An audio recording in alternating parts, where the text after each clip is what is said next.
everyone will please take their seats.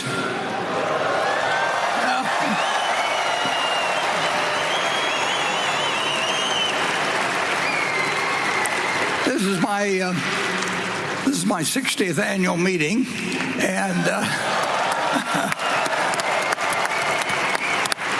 and it's the biggest, and I think it'll be the best yet. And I would, before I start, I'd like to give you a few figures from yesterday, because we set all kinds of records.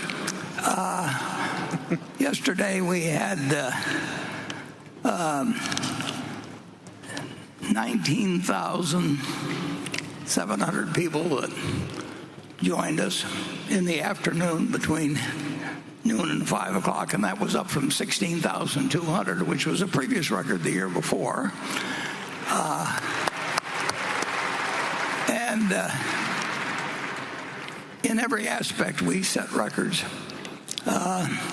See's Candy did $317,000 against $283,000 the year before.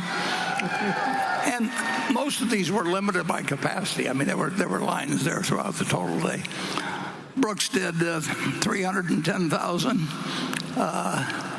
It was an all-time record sales day for them, and I think they have close to 3,000 runners lined up for Sunday, which is a lot of people to get up. I think we've had 2,200 or 2,400 before, but 3,000, and that doesn't count me, and it won't count me. And I could go up and down the line. Jazzwares,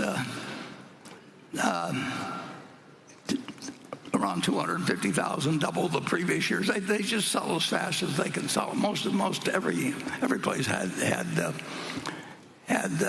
people lined up at the cash register, sometimes for a lot longer wait than wish we had, but we'll learn the game eventually. And it goes on and on. Every company set records, and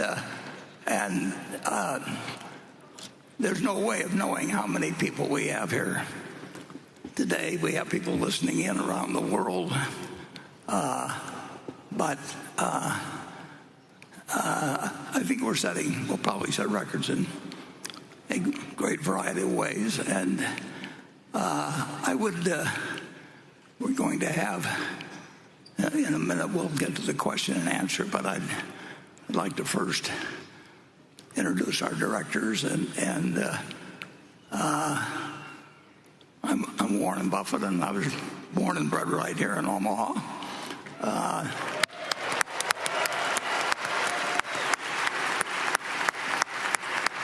We have Greg Abel. He was born and bred in Canada.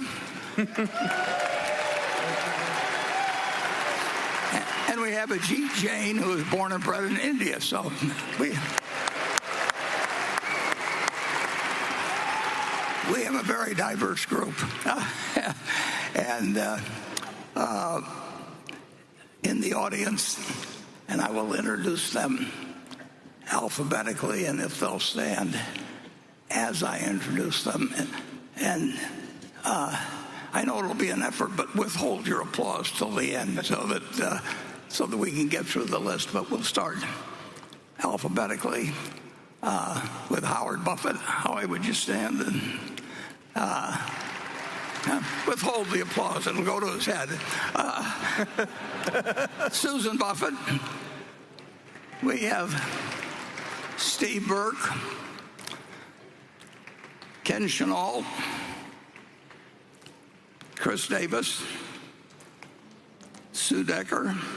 Sue's our lead director. Charlotte Guyman,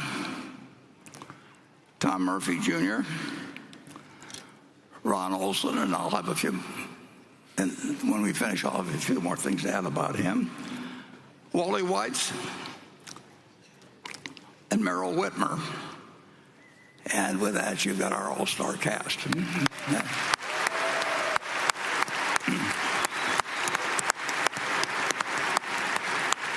And Ron, if you don't mind standing, I would like to point out that Ron they finally got through an age director thing at Berkshire. I think we had 5 that were over 90 here not so long ago, but we put in the highest. Or Sue tells me anyway that it's the highest age limit that any of the companies she checked out came up with. But Ron has been on the board for 28 years and been associated with Charlie Munger at Munger Tolls for many years beyond that, and has been around at a variety of times of crisis and joy and disappointments and surprises and everything else at Berkshire, and has been of invaluable help to us. So I think I'd like to give a special hand to Ron Olson.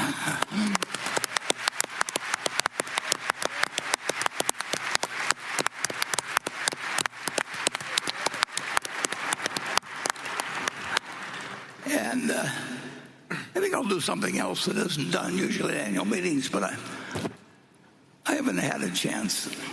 I listened to him on Thursday afternoon. It's the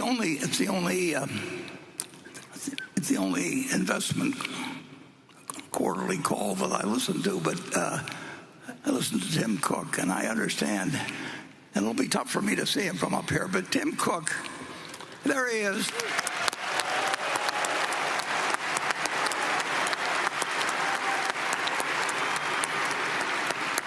I'm somewhat embarrassed to say that Tim Cook has made the Berkshire a lot more money than I've ever made Berkshire Hathway. So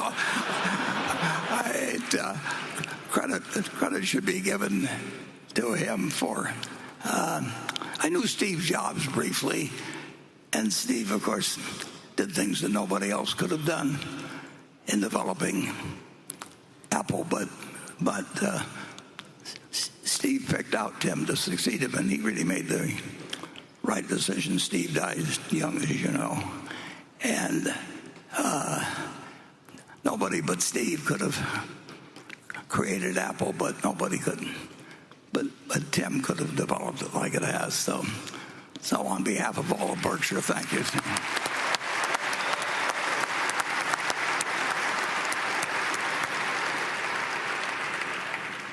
There's a couple other people I'd like to thank. I don't do any work in terms of the show or anything else around Berkshire, but what you see today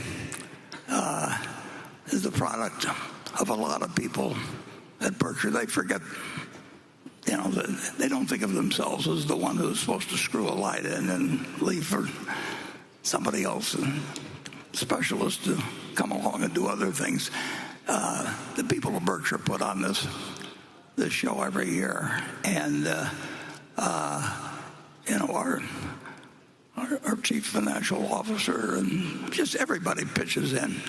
It's a remarkable organization that way, but it's led this year in the last few years by Melissa Shapiro, and she's made this whole thing work. Melissa.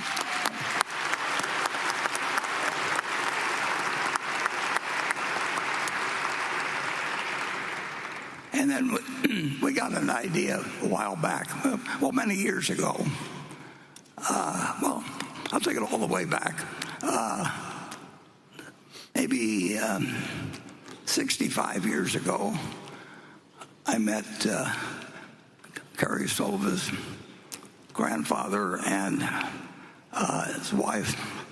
Well, they had 9 children, and Susie and I joined a playhouse group, and I don't look like the kind of guy that would join a playhouse group, but it turned out to be a great move in many ways. First of all, I enjoyed the plays, but beyond that, I met not only Carrie's grandfather, who ran an insurance company in Omaha, Bill Kaiser, but I also met the Pumpkin Boys' parents, Louis and Francis. So in one sort of accident when I was in my 20s. Came up with all kinds of good things. And in connection with Carrie, her father ran a company called Central States. And later on, we bought that company. And then her father ran the company. Her sister went to work for Berkshire some years ago, and then she decided to have a family and subsequently had 4 kids, so she left. But Carrie moved right in, and Carrie had amazing talents behind, just like a good many people do. They have talents you don't realize till you give them some responsibility. And so 10 or 11 years ago, I asked Carrie to do a 50th anniversary book about Berkshire and just use her imagination. And she didn't need to check with me or do anything. She never edited a book. She'd never published a book. She'd never dealt with the printers before. But she just went out and promptly put together this 50th anniversary book. And then this year, then Carrie, of course, got married and had 3 kids, so she had to leave us. But and we go to a baseball game once a year, and we invite some of our distinguished alumni like Carrie to join us. And Carrie, even though she was raising 3 children, and you may have met 1 or 2 of them in the last day or so, she volunteered to bring together a 60th anniversary book, and which I asked for. And again, she took the whole thing. She just did it. She kept doing the things with her kids, and every now and then I'd ask her how it was going, and she'd tell me how it was going. And so she put together the 60th anniversary book, and got it done by, maybe a week before the meeting, because I gave her the assignment very late.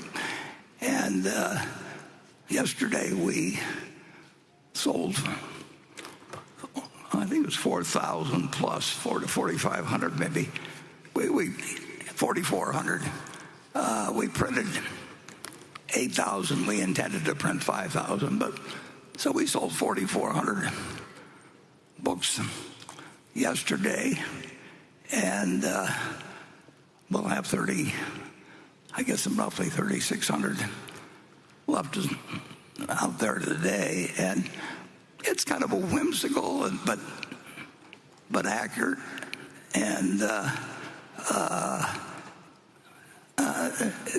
she came out with just the book I hoped she would come out with. And then as we went through this publishing experience, Carrie wouldn't take a dime, but I did get her to name her favorite charity, and the Stevens Center, which takes care of homeless people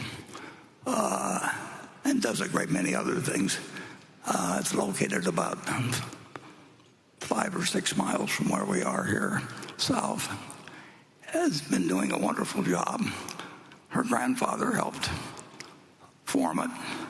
Her husband's now joined the board, and we are selling 20 copies of this is a commercial place, isn't it? We are selling 20 copies that we sold 10 prior to the meeting. That's all we let them sell, and we raised a few $100,000 doing that. I think we sold one for $100,000, and but we limited that to 10. And the only difference in these and the $25 version is that Carrie and I signed them, but we saved 6 for yesterday, and the 6 brought $148,000, which is a pretty good average per book of about $20,000. And then I had him say 4 more. So this afternoon when we disband at 1 o'clock, the area right behind us that has all the goods in it, in the bookstore, they will sell the final 4.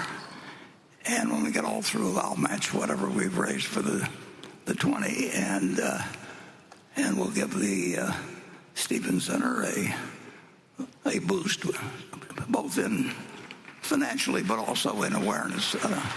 So anyway, that.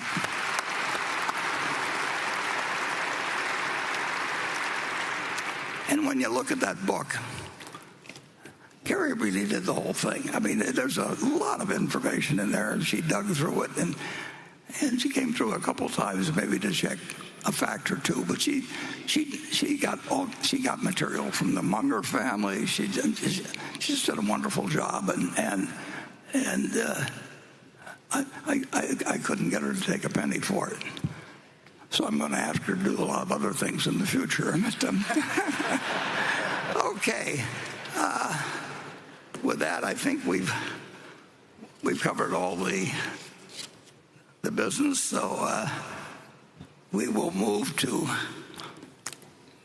Becky's questions that she's received from, I don't know how many she's received, but from all over the country and perhaps outside the country. And she's picked out a group of them, which she has not shared with me. And we will alternate questions between Becky and the audience, which we have by zones. And with that, I will turn things over to Becky for the first question. Thanks, Warren. This first question comes from Bill Mitchell. I received more questions about this than any other question. He writes, Warren, in a 2003 Fortune article, you argued for import certificates to limit trade deficits and said these import certificates basically amounted to a tariff. But recently, you called tariffs an act of economic war. Has your view on trade barriers changed, or do you see import certificates as somehow distinct from tariffs? Yeah, well, the import certificates were distinct, but their goal was to balance imports against exports, and so that the trade deficit would not grow in an enormous way. In fact, it would have, and it had various other provisions in it to help third world countries at that time, as they were called, to perhaps catch up a little bit. And they had a variety of aspects to them, but basically they were designed to balance trade. And I think you can make some very good arguments for the fact that balanced trade is good for the world, and the more balanced trade there is, the better. It will continue to be better for cocoa to be raised in Ghana, and coffee and Colombia and a few things. And over time, the American industry has gone from being an agricultural country. This was nothing but an ag country. I mean, virtually, and that was only 250 years ago. And we have become a very industrial country, and we did not want to make that a situation, in my view, where we ran greater and greater deficits, building up greater and greater debts against the country. So I designed this import certificate thing, which Charlie thought was a little too much like Rube Goldberg. I don't know whether that name is, but it's gimmicky. But it's certainly a lot better than anything I think than we're talking about now. And there's no question that trade can be an act of war, and I think it's led to bad things. Just the attitudes it's brought out in the United States. I mean, we should be looking to trade with the rest of the world, and we should do what we do best, and they should do what they do best. And I don't think it...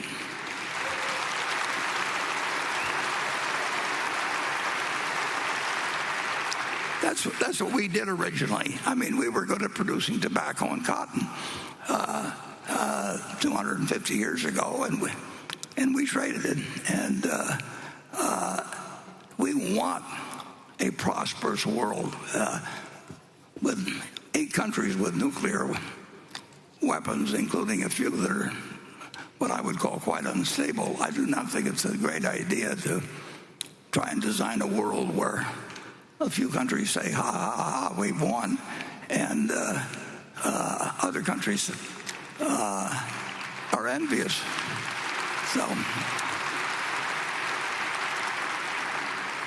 So my import certificate idea, which went no place, I think we've got extra copies, Rob. We've not a great demand for the copies. If anybody did... And if you'd like, and write the office, I think we could probably send you a copy of it. But the main thing to do is not use... Trade should not be a weapon. And the United States, we've won. I mean, we have become an incredibly important country, starting from nothing. 250 years ago, there's nothing been anything like it. And it's a big mistake, in my view, when you have 7.5 billion people that don't like you very well, and you got 300 million that are crowing in some way about how well they've done. And I don't think it's right, and I don't think it's wise. I do think that the more prosperous the rest of the world becomes, it won't be at our expense. The more prosperous we'll become, and the safer we'll feel, and your children will feel someday. So that's...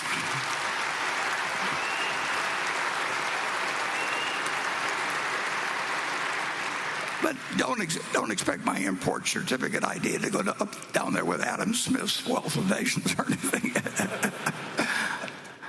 Okay, let's go to Area 1. Mr. Buffett, Mr. Abel, and Mr. Jane, good morning. I'm S.T. Cheung. I'm from Hong Kong. Mr. Buffett and Mr. Munger did a very good and successful investment in Japan in the past 5 or 6 years. The recent CPI in Japan is currently above 3%, not far away from its 2% target. Bank of Japan seems very determined in raising rates, while Fed, ECB, and other central banks are considering to cut them. Do you think BOJ, Bank of Japan, makes sense to proceed the rate hike? Will its planned rate hike deter you from further investing Japanese stock market or even considering to realize your current profits? Thank you very much for arranging this greatest event every year. Finally, I wish you healthy always and keep holding this shareholder meeting. Thank you.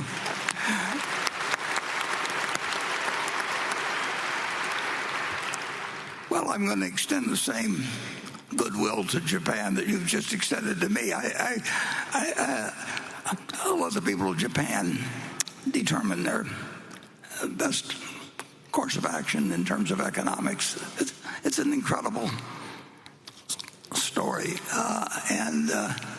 It's been about 6 years now, as you pointed out. I was just going through a little handbook that probably had 2,000 or 3,000 Japanese companies in it. One problem I have is that I can't read that handbook anymore. The print's too small. But and here were these 5 trading companies. They have a special name for them in Japan, but they were selling at ridiculously low prices. And so I spent about a year acquiring them, and then we got to know the people better, and everything that Greg and I saw we liked better as we went along. So we got fairly close to the 10% limit that we told the company we would never exceed without their permission. And so we did ask them recently whether that limit could be relaxed, and it's in the process of being relaxed somewhat.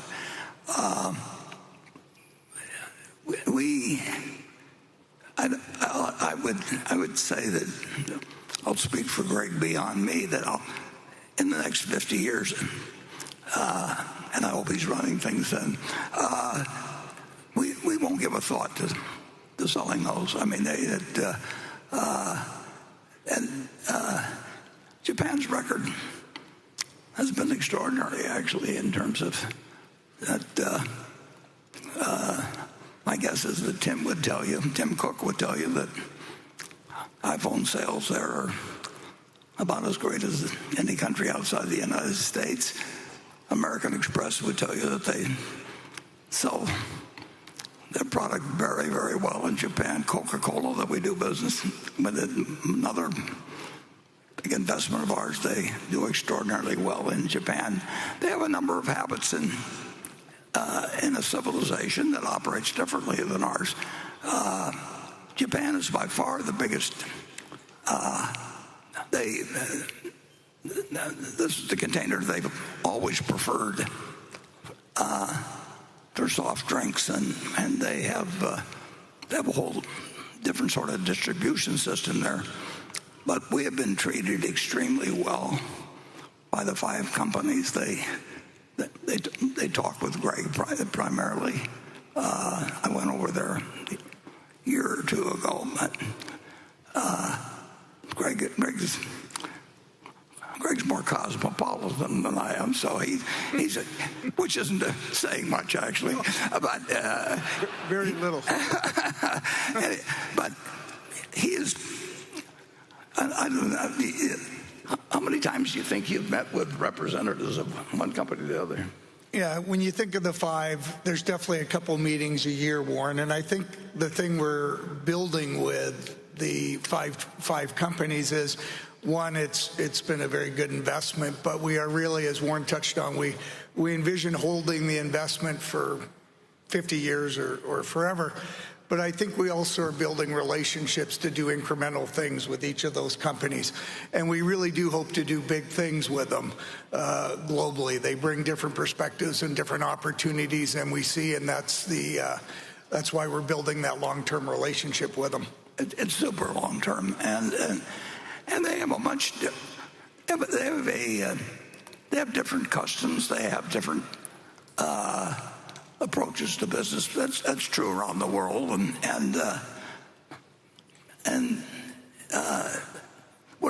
we don't have any intention in any way of trying to change what they've done because they do it very successfully, and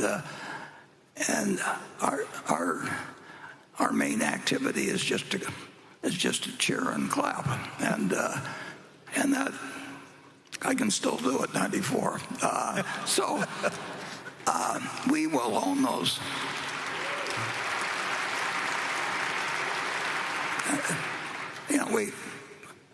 We will not be selling any stock. I mean, that will not happen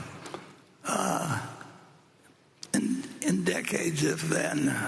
And my guess is that they will find things, because they cover the world pretty much, the 5 trading companies. We will find things occasionally that may be very large for any individual company there. They may in some way be assisted by some help we bring to the situation. But that will be an expanding relationship. It's too bad that Berkshire has gotten as big as it is because we love that position, and I'd like it to be a lot larger than it is. But even with the 5 companies they're very large companies, and they're large companies in Japan. And we've got at market item that, in the range of $20 billion invested, but I'd rather have $100 billion than $20 billion, and that's the way I feel about it. Several other investments we have, but size is an enemy of performance at Berkshire, and I don't know any good way to solve that problem, but Charlie always told me that having a few problems was good for me. I never quite understood that, but if you listened to him moralize, you would understand. And it's not an impossible problem at all. And the Japan investment has just been right up our alley. You want to add anything on that, Kurt? No, I think you've touched it, but as you said, it's right up our alley, and I absolutely agree, Warren. I do believe we'll see some very large opportunities long term, sure. And that's just been a great plus of that relationship. Yeah. I would say they would like to present us with opportunities. We would like to receive them. We've got the money. We both get along very well with each other, and they have some different customs than we have. They drink the number one Coca-Cola product they drink over there is something called Georgia coffee. I haven't converted them to Cherry Coke, and they're not going to convert me to Georgia coffee. But it's a perfect relationship. I just wish we could get more like it. And I never dreamt of that when I picked up that little. It wasn't so little, it was about that thick, but sometimes 2 companies to a page and a couple thousand pages, I believe. But it's amazing what you can find when you just turn the page. We showed a movie last year that about turn every page. And I would say that turning every page is one important ingredient to bring to the investment field. And very few people do turn every page, and the ones who turn every page aren't going to tell you what they're finding. So you got to do a little of it yourself. Okay. Becky? This next question comes from Advait Prasad in New York. He writes, today Berkshire holds over $300 billion in cash and short-term investments, representing about 27% of total assets, a historically high figure compared to the 13% average over the last 25 years. This has also led Berkshire to effectively own nearly 5% of the entire U.S. Treasury market. Beyond the need for liquidity to meet insurance obligations, is the decision to raise cash primarily a de-risking strategy in response to high market valuations, or is it also a deliberate effort to position Berkshire's balance sheet for a smoother leadership transition, providing Greg Abel with maximum flexibility and a clean slate for future capital allocation decisions? And I will add one line from another shareholder, Mike Conway, who asks, are you encouraged you may see some fat pitches coming your way? Yeah. Well, I wouldn't do anything nearly so noble as to withhold investing myself just so that Greg could look good later on.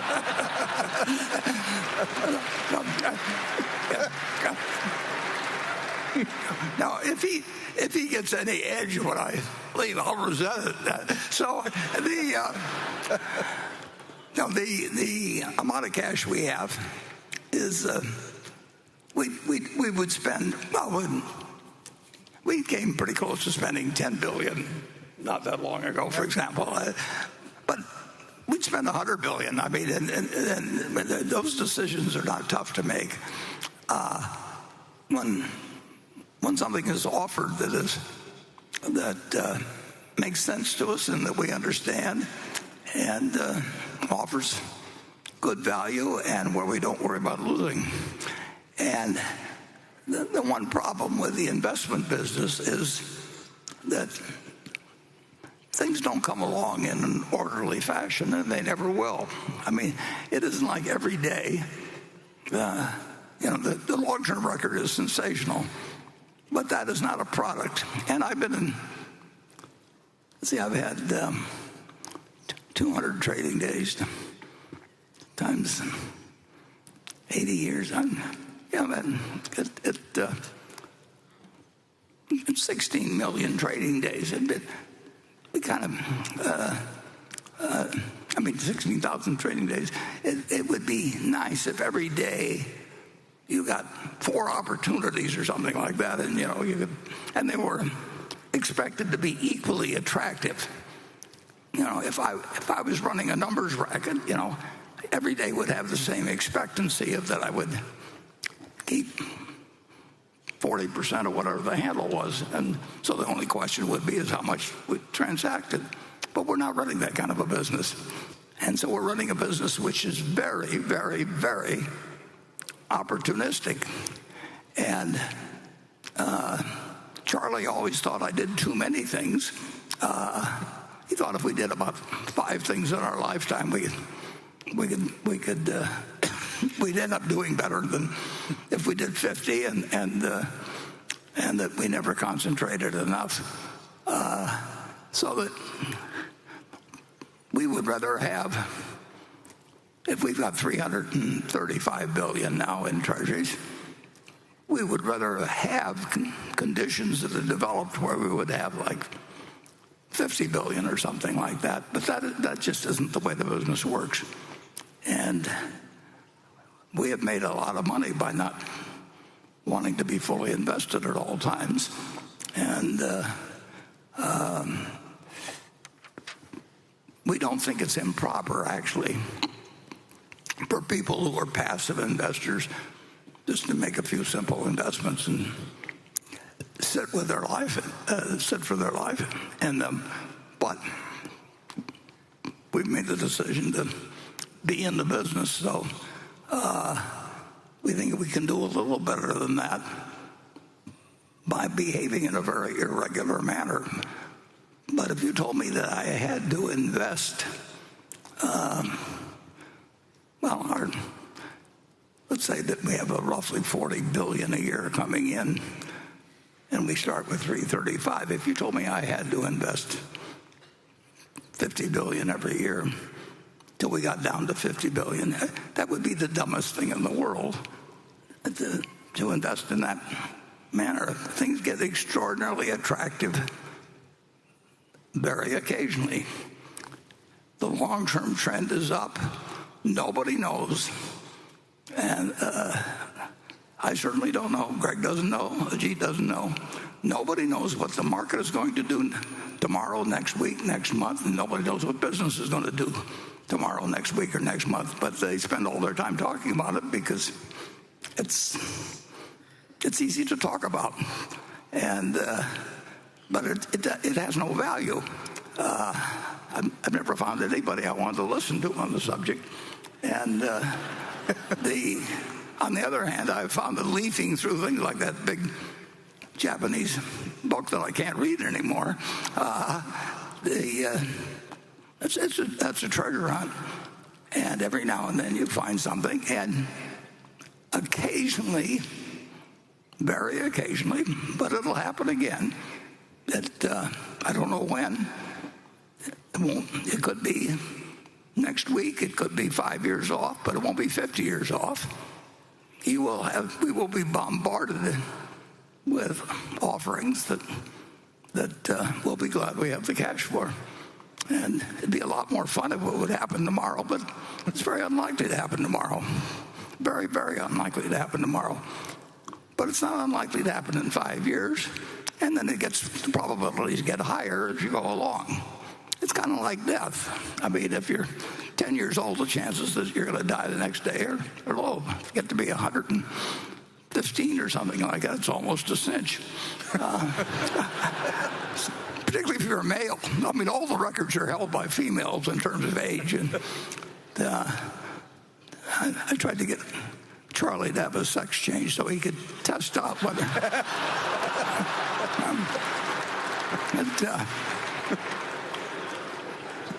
He did pretty well for being a male, I'll put it that way. Okay. Station 2. Good morning, Warren, Greg, and Ajit. My name is Jackie Han. I'm from China and now work in Toronto, Canada. This is my 8th Berkshire Hathway meetings at this point. I've probably spent more time with you than most people spend on Netflix. As you might guess, coming from a Chinese family, we've always had a soft spot for real estate. So the real question isn't why don't you own a house? It's why are you still buying stocks instead of more property? So here is my question. With today's high interest rates and global uncertainty, do you still believe in being greedy when others are fearful, or the value investing facing new challenges in today's environment? Thank you. Yeah. Well, in respect to real estate, it's so much harder than stocks in terms of negotiation of deals, time spent, the involvement of multiple parties in the ownership. Usually when real estate gets in trouble, you find out you're dealing with more than the equity holder. But there have been times when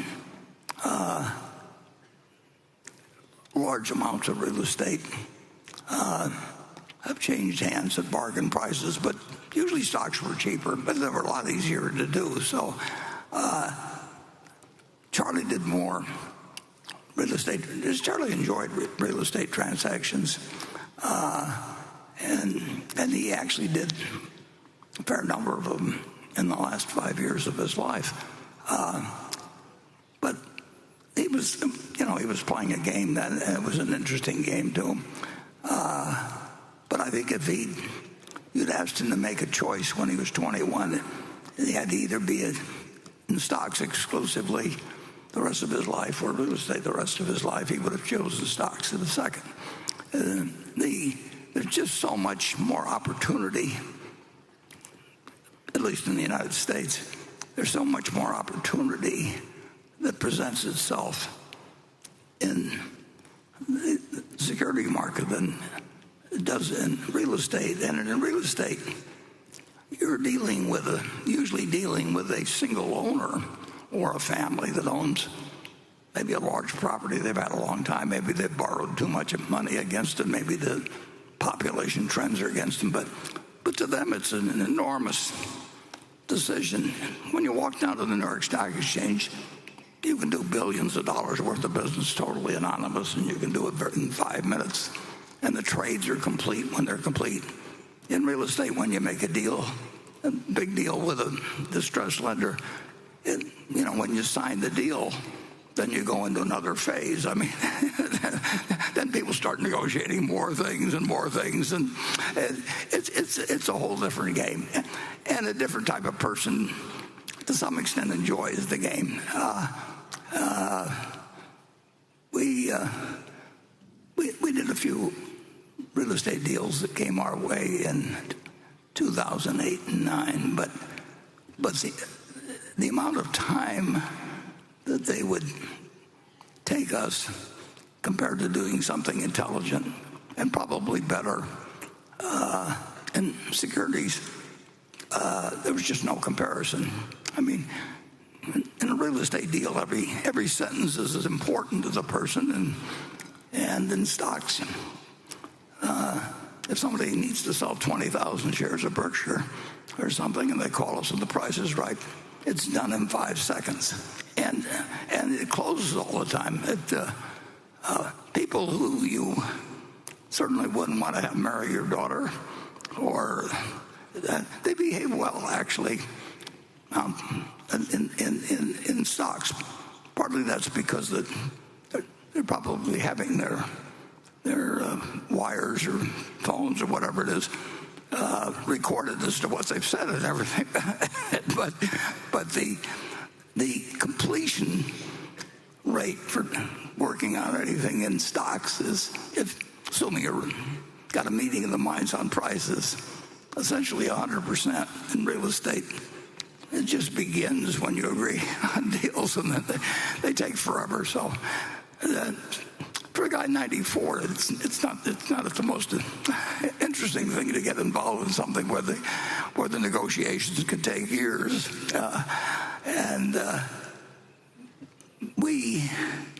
We have the capability.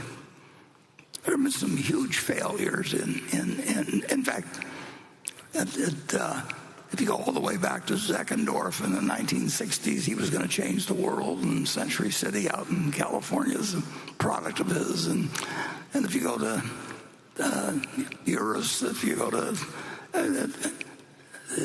he was sitting on top of the world with the Eurus buildings, and so people tend to get in trouble in that business. The banks usually don't want to recognize it, but that takes a long time to go through the bank processes. They just got through redoing the Musk loan that he did when he was buying it 3 years ago, the company that's now X. And, 3 years to work out a transaction that where you've got parties on both sides that aren't ready to act. We find it much better when people are just ready to pick up the phone, and you can do hundreds of millions of dollars worth of business in a day. I've been spoiled, but I like being spoiled, so we'll keep it that way. Okay, Becky.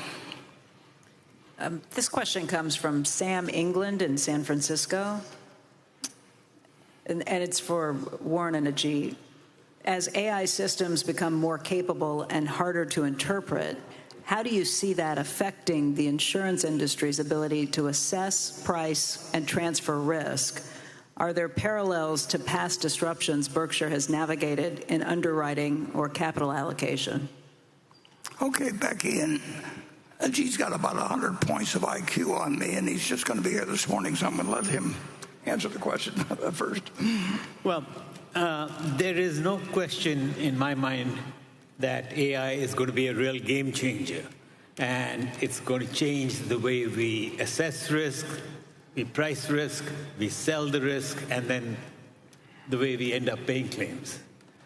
Having said that, I certainly also feel that people end up spending enormous amount of money trying to chase the next new fashionable thing. We are not very good in terms of being the fastest or the first mover. Our approach is more to wait and see until the opportunity crystallizes and we have a better point of view in terms of risk of failure, upside, downside. So right now, the individual insurance operations do dabble in AI and try and figure out what is the best way to exploit it. But we have not yet made a conscious, big-time effort in terms of pouring a lot of money into this opportunity. And my guess is we will be in a state of readiness. And should that opportunity pop up, we'll be in a state where we'll jump in promptly. Yeah, and I would just add, I wouldn't trade everything that's developed in AI in the next 10 years for a Jeep. So if you gave me a choice,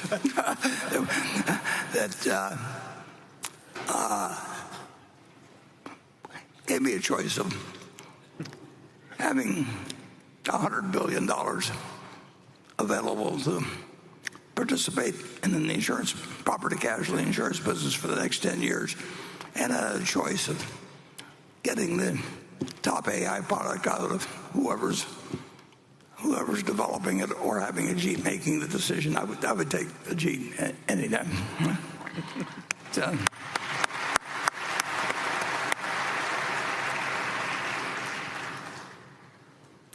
and I'm not kidding about that. Okay, station 3.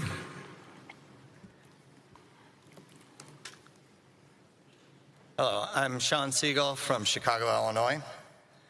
Thank you for investing your time, to you and the executive committee for putting on this meeting, and for bringing together a diverse group of people in attendance under one roof.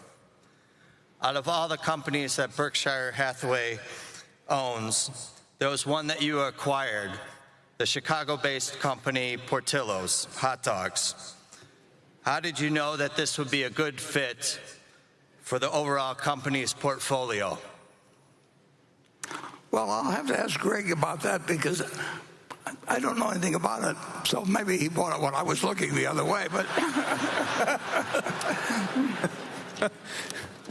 I think I got to call a friend on this one.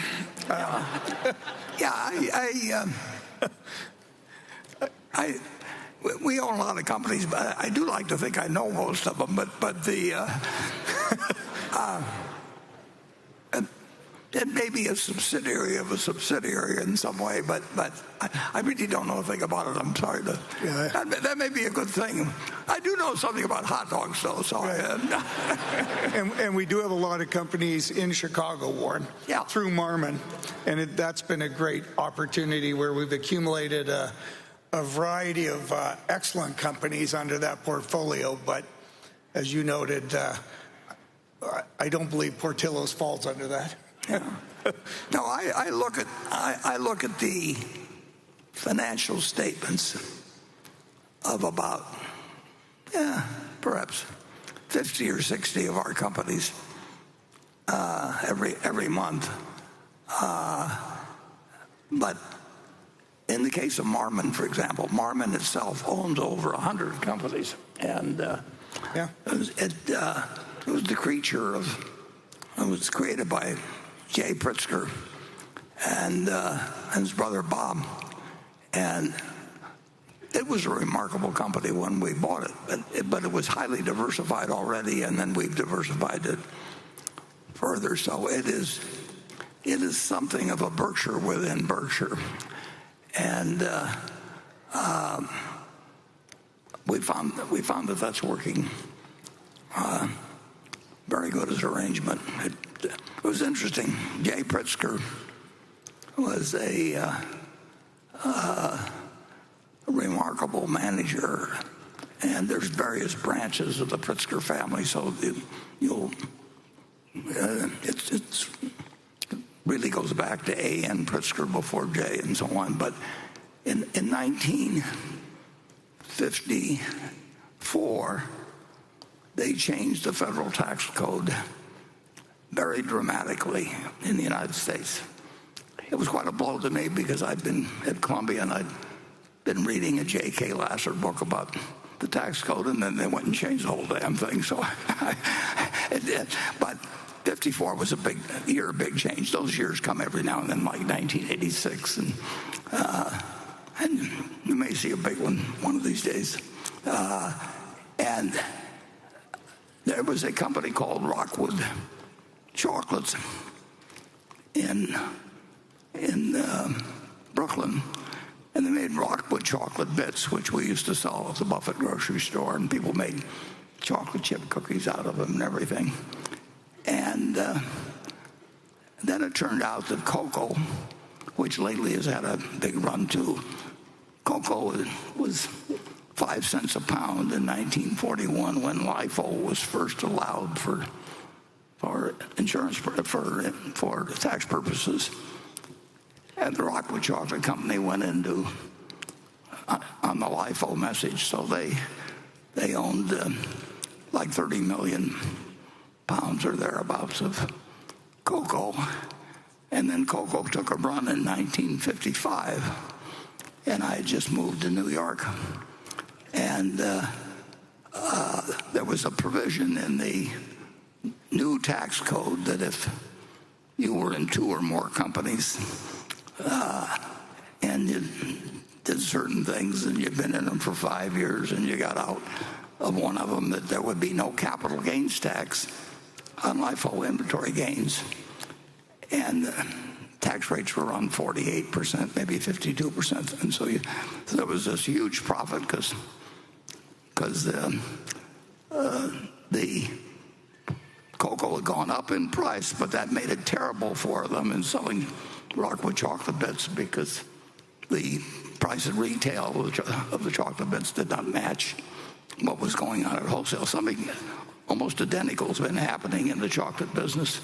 Recently, Hershey Chocolate just came out and said they're going to have a bad quarter, and we're paying $4.50 a pound for chocolate from cocoa because things are going on in West Africa that make cocoa prices go up dramatically. In any event, Jay Pritzker bought control of Rockwood, the chocolate company. And like I say, I was 24 or 5 years old, and they called a meeting to split off one of the chocolate businesses in a way that would enable them to recognize the gain on these cocoa beans without paying roughly 50% federal taxes on the gain. So I went to the meeting, which was in Brooklyn, and nobody was there. This is in the turn every page category, except one guy. And I was 24 and he was 29, and it was Jay Pritzker. And nobody had showed up at the meeting, and it was kind of a crummy building they had, but they had a lot of cocoa there.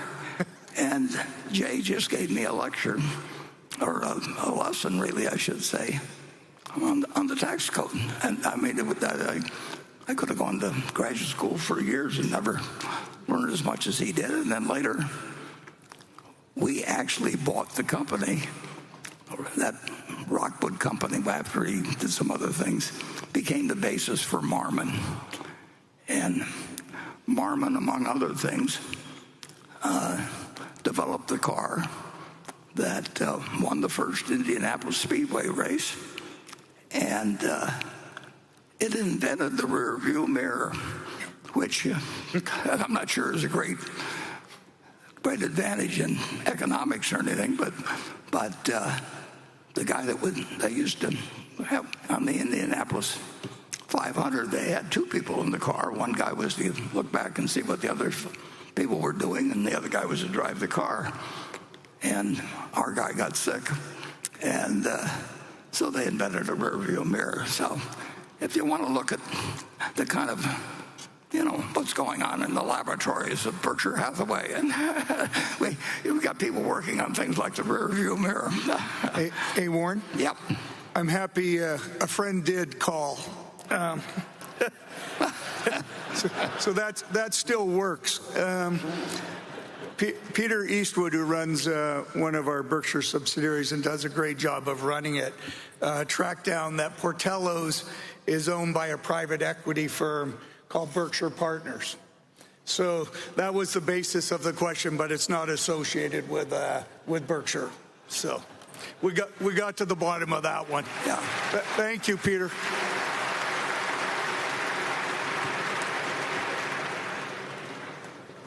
That's just a sample of the way we operate around Berkshire. Okay. Becky. All right, this question comes from Jessica Poon, who says, you've long been a strong believer in the American tailwind and the resilience of the United States, and history has proven you correct. Today, the U.S. appears to be undergoing significant and potentially revolutionary changes. Some investors are now questioning the concept of American exceptionalism. In your view, are investors being overly pessimistic about the U.S. economy, or is the country indeed entering a period of fundamental change that requires a reassessment from a new perspective? Well, I would say that Jessica, who I believe it sounds as if she is the step-granddaughter of one of our managers that I mentioned in the annual report. It may not be the same one. But in any event, America's been in significant and revolutionary change really ever since it was developed. I mentioned that, we started out as an agricultural society. We started out as a society with high promises, and we didn't deliver on it very well. We said all men were created equal, and then we wrote a constitution that said blacks get counted as 3/5, and in Article 2 you'll find male pronouns used 20 times and no female pronouns used. So, it took till 2000. 1920, I should say, till the 19th Amendment was passed, saying, "Oh yeah, we promised the women this back in 1776, and now we'll do something about it."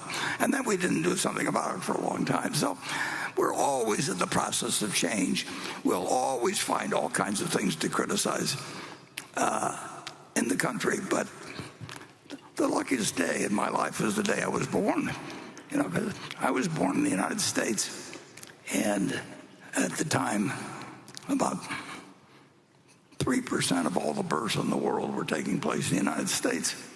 And I'd like to say that I had something to do, so sent messages out to my parents, for God's sakes, move to the United States before I was born or anything. But I was just lucky. And I was lucky to be born male. I was lucky to be born white. And I was like all kinds of things. But if you don't think the United States has changed since I was born in 1930, we've gone through all kinds of things. And we've gone through great recessions. We've gone through world wars. We've gone through the development of an atomic bomb that we never dreamt of, at the time I was born. So I would not get discouraged about the fact that it doesn't look like we've solved every problem that's come along. And if I were being born today, I would just keep negotiating in the womb until they said you can be in the United States. So we're all pretty lucky.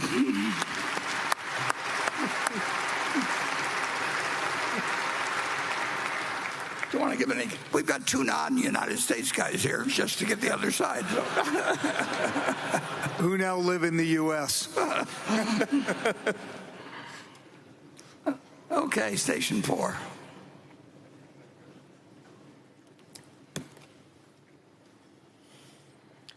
Hi, Mr. Buffett. My name is Daniel, and I'm from Tenafly, New Jersey. First of all, I just want to say how grateful I am for getting the opportunity to ask you a question. When it comes to your principles of investing, you often talk about how important it is to be patient. Has there ever been a situation in your investing career where breaking that principle and acting fast has benefited you? Thank you. Well, that's a good question. And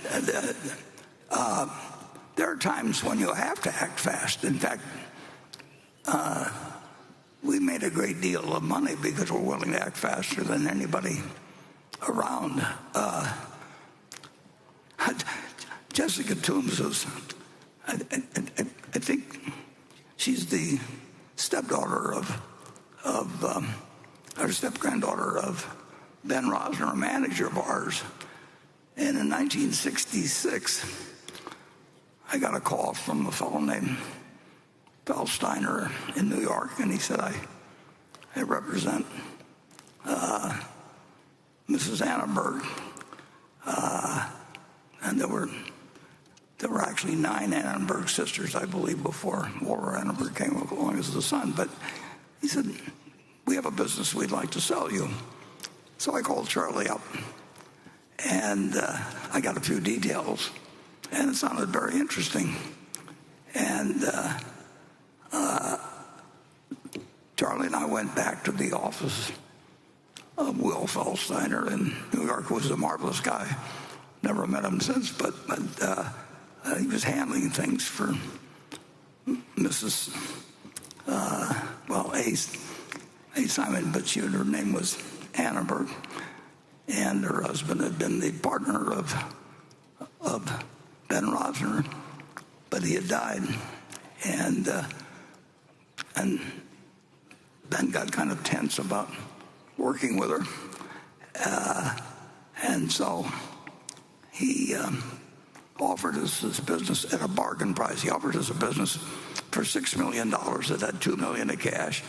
It had a $2 million piece of property in a 900 block of what's the key street in Philadelphia down there, Market Street, and it was making $2 million a year pre-tax, and the price was $6 million. And Charlie and I went back to this place, and Ben Rosner was there, and he just was upset about doing business with his partner's widow. She was extremely wealthy, and he wasn't enjoying it. He was very nervous about selling it, and he said to me and Charlie, he said, I'll run this business for you until December 31st, and then I'm out of here. And I got Charlie, we went out in the hallway, and I said, if this guy quits at the end of the year, you can throw away every book on psychology you've ever read. I mean, and so that began we bought the company and had a great relationship. And did I know that morning when I got a phone call from Will Feldsteiner that did his background about it?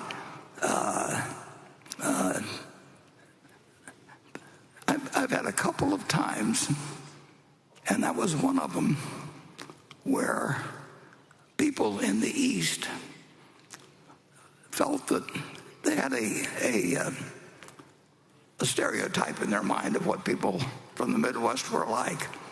And Ben had been married. His first marriage was to a woman from Iowa, and he just figured that anybody from the Midwest was okay.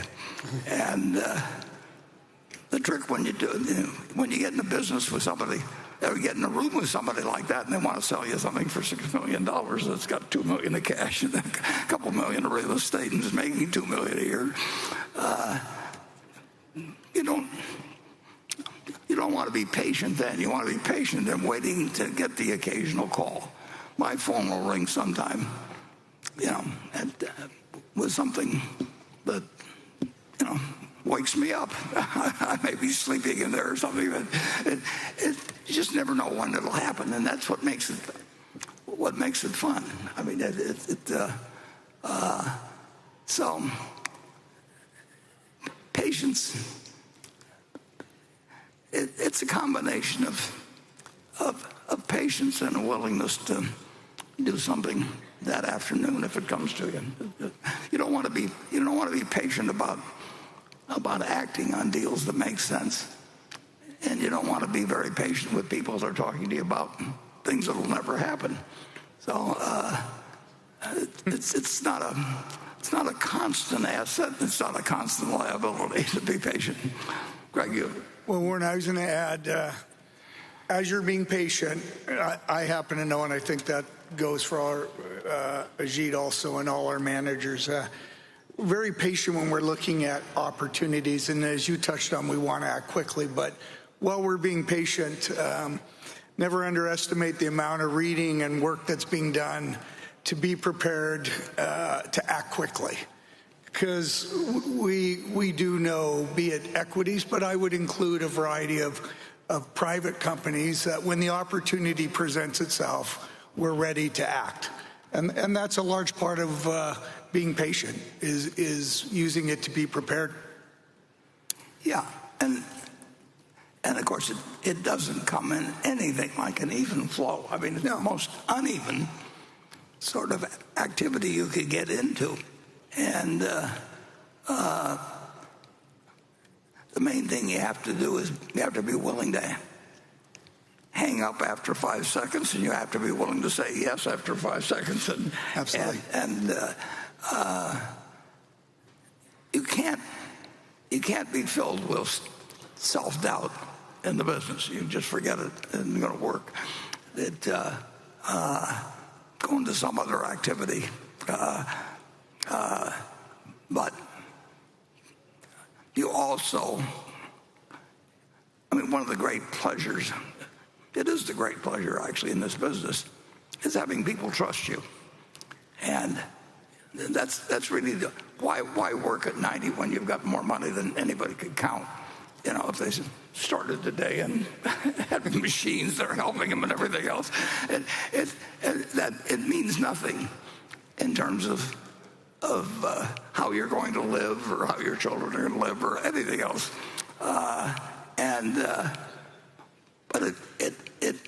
But both Charlie and I, we just enjoyed the fact that people trusted us, and they trusted us 60 years ago or 70 years ago in partnerships we had. And we never sought out professional investors to join our partnerships. Among all of my partners, I never had a single institution. I never wanted an institution.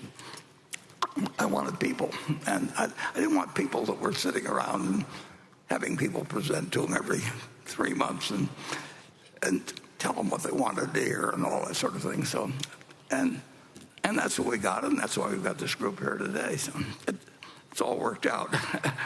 But that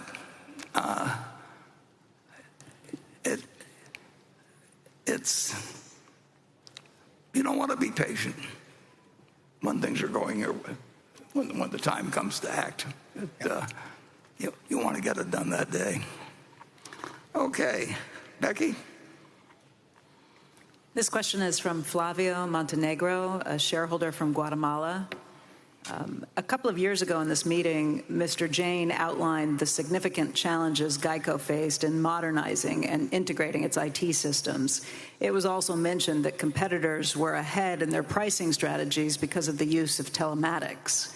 Today, GEICO's turnaround is evident through strong pricing and operational improvements. Could you provide more details on the specific actions taken under Todd's leadership and how those changes will help sustain a long-term competitive advantage in the coming years? Yeah. Todd has done a great job for us in terms of turning around the operations. When he took over, there were two major issues that GEICO was behind its competitors on. Firstly, the term Warren used and we all have been using is matching rate to risk. And secondly, telematics. We were at the bottom of the list insofar as telematics are concerned about 5-6 years ago. Since then, we have made rapid strides, and telematics, which used to be a source of competitive disadvantage to us, is no longer so. And I would argue that our telematics at GEICO is about as good as anyone else's today. So that's been one huge catch-up. Secondly, in terms of matching rate to risk, there again, I think we have caught up with our competitors, and we are as good as anyone else in the field. All this together with the cost reduction effort that GEICO and Todd gets a lot of credit for, he has basically reduced the workforce by 20,000, starting with something close to 50,000. He's brought it down to 20,000, and that translates to, I guess, at least $2 billion per year. So all this has allowed GEICO to become a much focused competitor, so much so in the last 7 quarters, GEICO has shown a combined ratio that has an 8 in front of it. And I never thought I'd live to see the day when anyone could have a combined ratio at so low as it is right now. So I think GEICO has done a great job. Its 80 combined translates to the largest profit anyone is making on the underwriting side in the personal automobile business. So, we've achieved a lot. Todd has achieved a lot. But I do not want to be so arrogant as to say that mission accomplished. We've achieved a lot, but I still think we need to do a lot more in technology. AI, as we talked about, is going to be a big force, and we need to play catch-up there. Not catch-up, but we ought to be in a state of readiness. So I think GEICO is in a great shape right now. Warren, you want to add anything? No, it's a fascinating case study, but and that's what's so interesting about the whole game of business, but particularly about our businesses, is that each one is a little different, but they all have challenges of certain sorts, but they also certain numbers have opportunities. We paid $50 million for half of GEICO in 1976. What turned out to be half of GEICO, $50 million. $50 50%. We now own 100%, but 50% of $2 billion that we earned in the first quarter is $1 billion, which on a $50 million investment is, 20 for 1 1/4. So that takes years to develop. But the interesting thing is the auto insurance policy, which didn't even exist 100 years ago. I mean, you didn't. You just, well, I should say 120 years ago. But it's by far the largest item in the property casualty insurance business. It's huge. The only thing I'd like to add is, in addition to the underwriting profit, GEICO provides $29 billion of float. Oh, yeah, in addition, yeah. And that's not unimportant. When you paid $50 million to get the business, it's giving you $29 billion to work with for nothing. And on top of that, gives you $1 billion of profit in a quarter. The interesting thing about auto insurance is that the company was started in 1936. We're selling the same product as 1936. We're being more sophisticated about pricing it than we were then. Somebody just made the judgment, the fellow that came from USAA, made the judgment that government employees, the name GEICO stands for Government Employees Insurance Company, that government employees were better drivers than average. And I don't think he was an actuary or anything else, but he just made an observation. And so he left USAA, which is still a very successful company, and he started GEICO for a few $100,000. And he made money the first year from underwriting. He made money the second year. This is not a public offering type thing, deal where, use phony accounting for 10 years and all that sort of thing. They just priced it to make money. And that's exactly what's been done since 1936. The policy really, your auto insurance policy looks a lot like the one that you had then. And this huge field has sprung up around us, and it's still growing. And of course, nobody likes to buy insurance, but they sure like to drive. and GEICO is it's a fascinating story. And about 3 times over the years, the company has gotten sidetracked one way or another, and then it gets back to its basics, and it's a wonderful, wonderful business. And we showed at this annual meeting one time a message from Lorimer Davidson.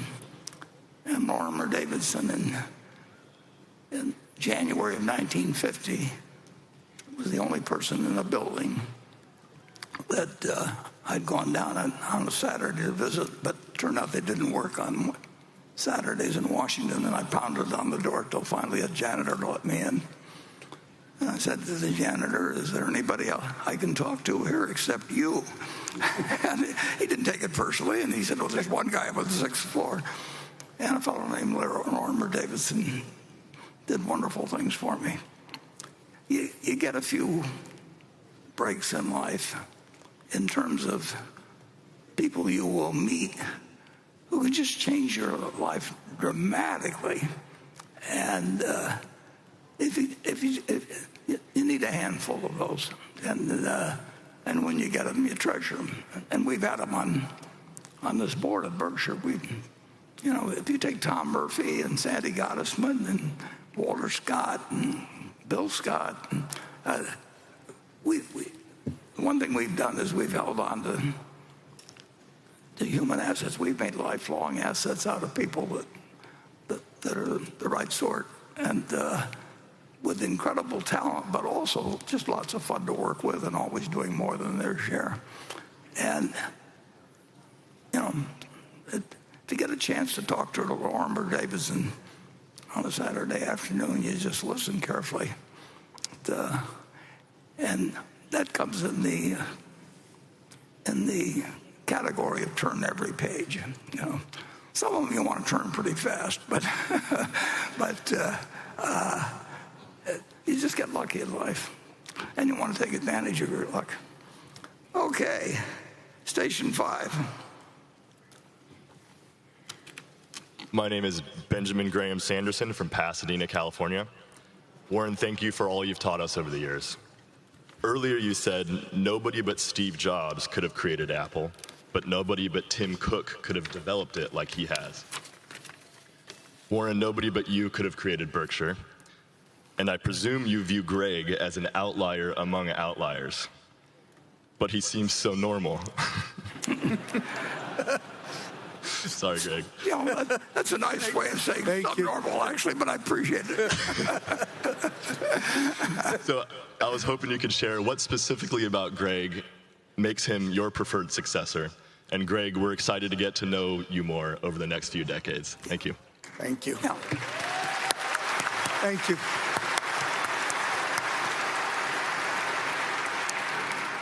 Well, you've hit on the most important question. And in terms of the business, we've got a wonderful group of businesses. We've got an ability to do things that nobody else can do, which is hard to get in a capitalistic system that's been developed as fully as the United States has been. I mean, imagine being able to create something that in a very, very, very big playing field, you'd really be very, very hard to develop anything like it. I don't think you could develop the people around it, let alone the capital position, and the history and everything else. And the answer, of course, is that it does take a long, long time, and it takes getting around you a small cadre of people, which then spreads out somewhat. But where you've got mutual trust, where people do more than their share. And I've been around a lot of businesses over the years, and by nature, I'm somewhat critical of everything. I mean, I'm looking for what's wrong in things, because that's part of investing is looking, what are you missing? But we have, we've got people that, if they're asked to put on a show like this, instead of doing whatever their regular job is, they participated. I went around the groups of people who were exhibiting yesterday for an hour and a half, and these are people that are thanking me, and totally enthused about coming and doing a lot of work for which they don't get paid anything extra. And I don't know anything about the arrangements the individual companies make, but they work hard and they enjoy their work. And you really want to work at something you enjoy. I've had 5 bosses in life, and I liked every one of them, and they were all interesting. I still decided that I'd rather work for myself than anybody else. But if you find people that are wonderful to work with, that's the place to go. And I've told my kids that, basically, that you don't get lucky like I did when I found at 7 or 8 years of age what really interested me. It could have taken a lot longer, but you want to find the song. Find the sound. There's a movie called The Glenn Miller Story, and Glenn Miller went on from having a broken down band for 15 years to turning out the first. He found the sound and created the first gold record. I don't know whether any of you know what it was, but it was the Chattanooga Choo Choo in 1941, I think it was. And he turned around from being a nothing with the band that he had till he found the sound. And I always have told my kids ever since that their sound isn't my sound, but and you don't find it necessarily on the first job you take, because you got to eat, but if you get lucky like I did, you find it when you're very young, and then just keep doing it, and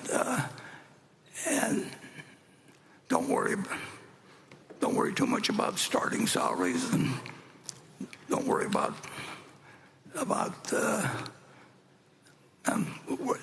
be very careful who you work for, because you will take on the habits of the people around you. So there's certain jobs you shouldn't take, but you've got the greatest country in the world, and you've got the greatest time in the world. So I would say that while I'm handing this over to Greg, that you can't even dream all the dreams that you could have about a place like Berkshire. But the big thing you have to do, though, is to be sure you can play the next day. I mean, in terms of financial activities on a meaningful scale,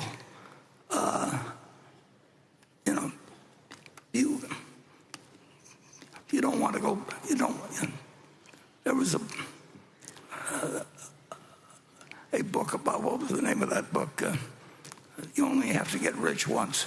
I mean, you don't want to do anything that risks what's been created. So if very stupid things are happening around you, you do not want to participate. If people are making more money because they're borrowing money, or they're participating in securities that are really pieces of junk, but they hope to find a bigger sucker later on, you just have to forget that. That'll bite you at some point. And the basic game is so good, and you've been so lucky to be born now. I mean, if I'd been born in 1700, I'd say, I want to go back in the womb. What the hell with this? I mean, it's too hard. But now I've come along to do something where I can just play around all day with things I enjoy doing, and it's really it's a pretty wonderful life. Anything, Greg, you want to add or subtract from that? Nothing to subtract, but I would always just say it couldn't be more, as I've said in the past, more humbled and honored, obviously, to be in this role. But to have actually been part of Berkshire for, Warren, it's now 25 plus years, had the opportunity to be part of Berkshire, and to work with you and Ajit and our board, but many other people in our company. And as you touched on, when you find something like that, and you find something like that, like Berkshire, that's so special, you fall in love with it, and it becomes just what you want to do every day, and it's just an incredible opportunity. So thank you.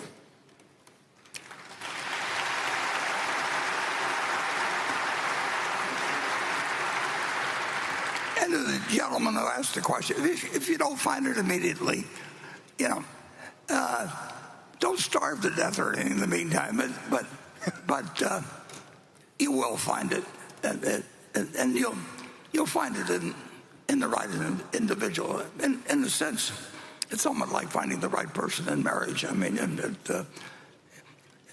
probably some of you may have married the person you met on your first date. Although I guess they don't even have dates anymore. But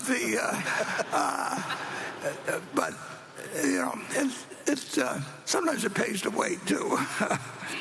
Okay, Becky. This is a question from Mark Bonke and Helen Friedrichsen in Rapid City, South Dakota. As the U.S. dollar quickly loses value in relation to other foreign currencies in 2025, is Berkshire Hathaway taking steps to minimize this currency risk and its impact on quarterly and annual earnings? If so, please explain. And I'll just add from Mary Cheng, another shareholder, Berkshire currently borrows in Japanese yen to offset its currency risk and its Japanese stock investments. In the future, will you invest in foreign currency denominated assets unhedged? Yeah, well, we always have, pretty much.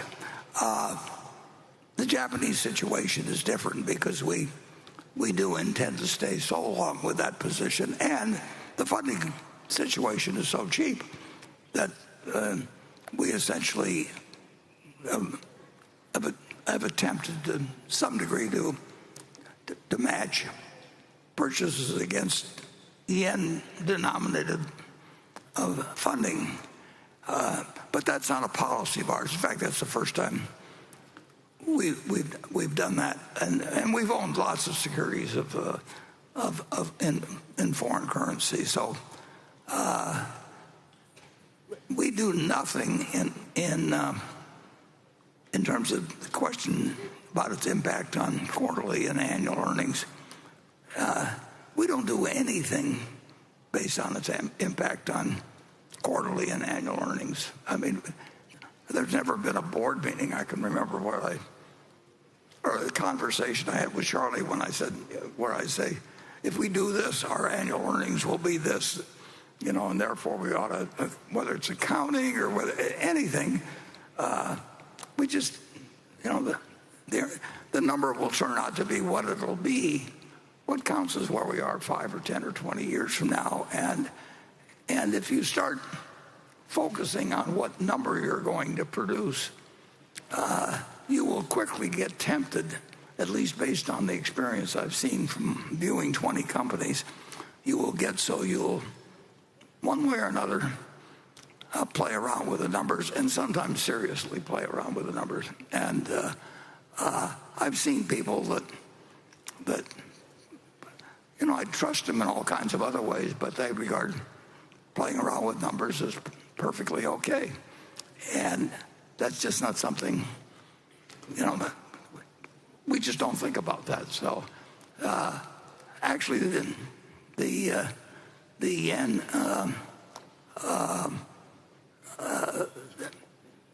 relationship of the yen, behavior of the yen in the last quarter, resulted in certain gap charges, but it doesn't make any difference. It'll change next month or next year, and obviously we wouldn't want to be owning anything that we thought was in a currency that was really going to hell.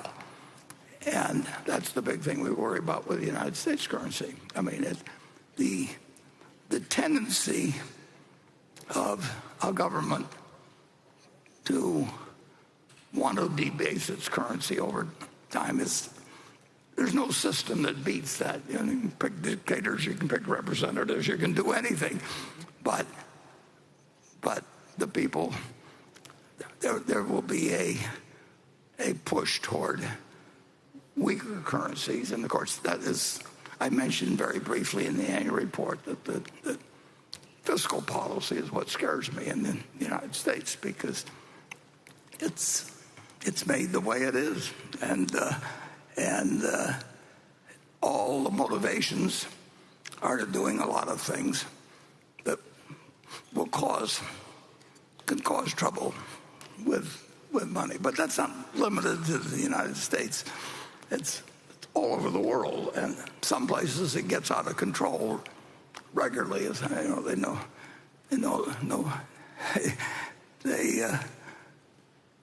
they devalue at rates that are breathtaking, and that's continued. I mean, and people can study economics, and you can have all kinds of arrangements, but in the end, if you've got people that control the currency, you can issue paper money, and you will, or you can engage in clipping currencies like they used to do centuries ago. Or there will always be people. It's the nature of their job. I'm not singling them out as particularly evil or anything like that. But the natural course of government is to make the currency worth less over time, and that's got important consequences. And it's very hard to build checks and balances into the system to keep that from happening. And we've had a lot of fun here in the last either the first 100 days or the last 100 days, whatever you want to call it, watching what happens when people try to make sure that they aren't running fiscal risks. And that game isn't over, and it never will be over, in finality. If you look up and search the great inflations of post-World War II, it's just a list that goes on forever, and the same names keep popping up and everything. So the value of currency is a scary thing. And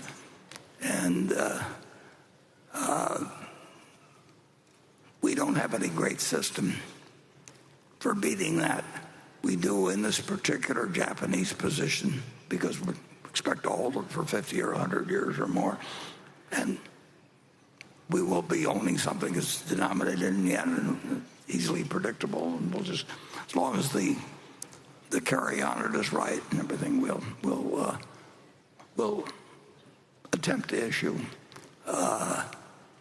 Japanese denominated liabilities, but that's not because of anything we carry about in terms of quarterly or annual earnings. Greg, do you have anything to say on that? I was just going to say that relative to the question, that there's no question we were fundamentally very comfortable with investing in the 5 Japanese companies and recognizing we're investing in yen. The fact we could then borrow in yen was almost just like a nice incremental opportunity. But we are very comfortable both with the Japanese companies and with the currency we would ultimately realize, i.e. in the yen. Yeah, we only made, as I referred to earlier, one big currency play, which was connected a little bit with when I wrote that article for Fortune. And we got long 12 other currencies, as I remember. Only 4 or 5 of them are really big currencies. But when I say we got long it, that means we're short the dollar. And so we held that position for a couple of years, and we made several $1 billion on it, which was significant to us then, still is. Charlie always felt that if he had to pick an area outside of stocks in which to invest, and he knew a lot about bonds, he knew a lot about real estate, he knew a lot about a lot of things, but he said he thought he could make a lot of money out of being in foreign currency. But we've done it once.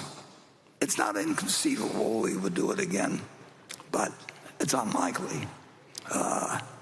But there could be things happen in the United States that would make us want to own a lot of other currencies. And I suppose if we made some very large investment, European country or there might be a situation where we would do a lot of financing in their currency, but it's not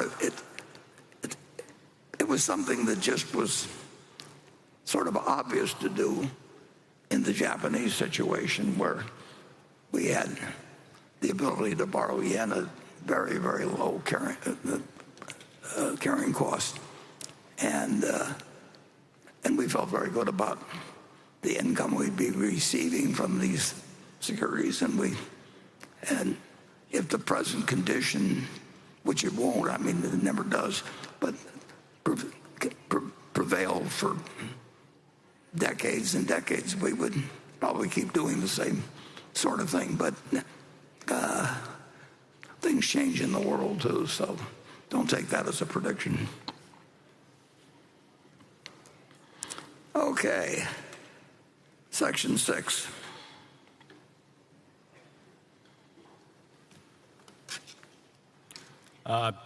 Good morning, Warren and Greg, Ajit. Thank you so much for hosting this event. Good to be here. My name is Dashboy Undilger, and I'm from great country of Mongolia. A little bit background about my country. Mongolia is an emerging market and landlocked country sandwiched between Russia and China. But we are rich in history and minerals and have full democracy and growing economy.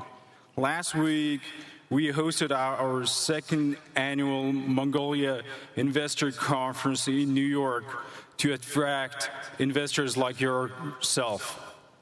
I know you meet and give advice informally to government leaders such as South Korea, China, and India. What advice would you give to government business leaders of emerging markets like Mongolia to attract institutional investors like yourself? It'd be great if you have long-term plans for exposure to emerging markets as a hedge or an opportunistic investment. Lastly, I welcome all of you to Mongolia, and my country folks would be very happy if you can make it to our economic forum this July. Well, thank you.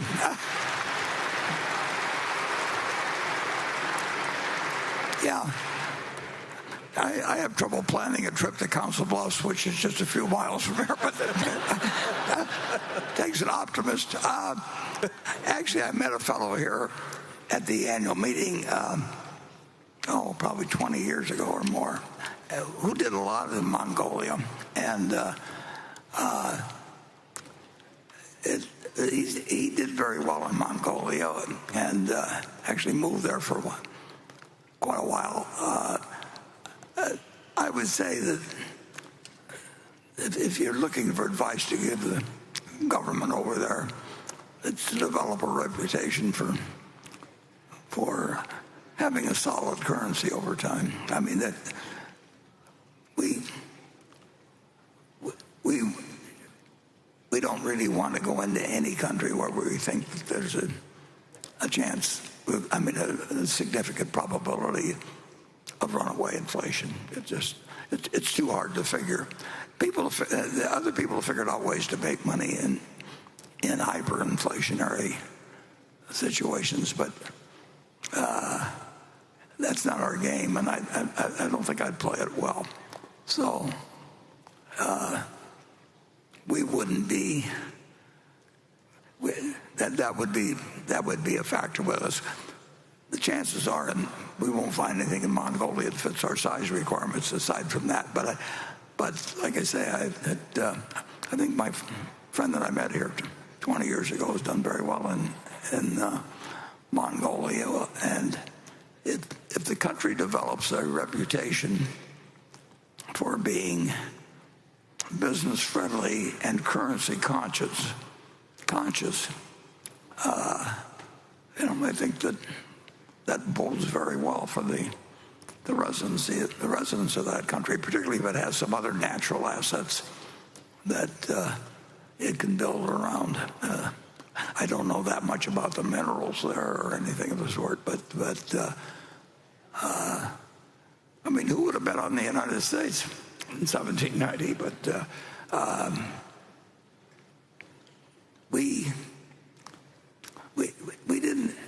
didn't have to have perfection. We just had to be better than the other guy for quite a while. And we started out with nothing, and we ended up with close to 25% of the world's GDP and faster growth rates and generally sounder currencies and all kinds of things.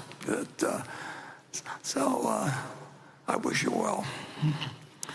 Okay, Becky? This question's from Peter Shen in New Jersey.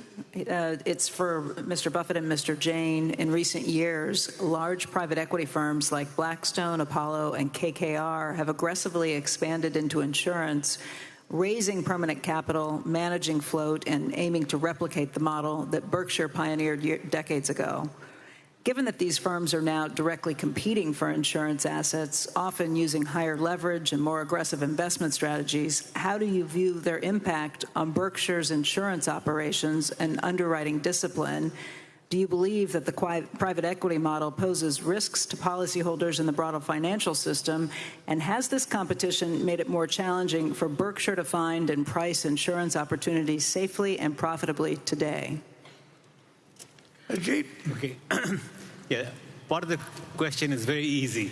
There's no question the private equity firms have come into this space, and we are no longer competitive in this space. We used to do a fair amount in this space, but in the last 3-4 years, I don't think we've done a single deal. Now, you ought to separate this whole segment in two separate segments. One is the property casualty end of the business and the life end of the business. The private equity firms that you mentioned are all very active in the life end of the business, not the property casualty end of the business. You are right in identifying the risks in these private equity firms are taking on, both in terms of leverage and in terms of credit risk. And while the economy is doing great and credit spreads are low, the private equity firms who've taken the assets from very conservative investments, and I wouldn't say high octane, but they've certainly invested these assets in situations where they get a lot more return on the investment. And as I said, as long as the economy is good and credit spreads are low, they will make money. They'll make a lot of money because of leverage. However, there is always the danger that at some point the regulators might get cranky and say, you know, you're taking too much risk on behalf of your policyholders, and that could end in tears.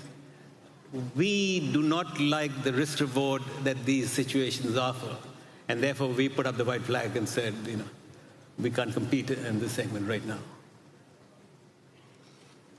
Yeah, I think there are people that want to copy Berkshire's model, but usually they don't want to copy it by also copying the model of the CEO having all of his money in the company forever. And I mean, they've got a different equation. They're interested in, and you know, and that's capitalism. But they have a whole different situation, and they probably have a somewhat different fiduciary feeling about what they're doing. And sometimes it works, and sometimes it doesn't work. And if it doesn't work, they go on to other things. And if what we do here at Berkshire doesn't work, I spend the end of my life regretting what I've created. So it's just a whole different personal equation. And there is no property casualty company that can basically replicate Berkshire. That wasn't the case at the start. I mean, at the start, we just had National Indemnity a few miles from here, and anybody could have duplicated what we had. But that was before a G.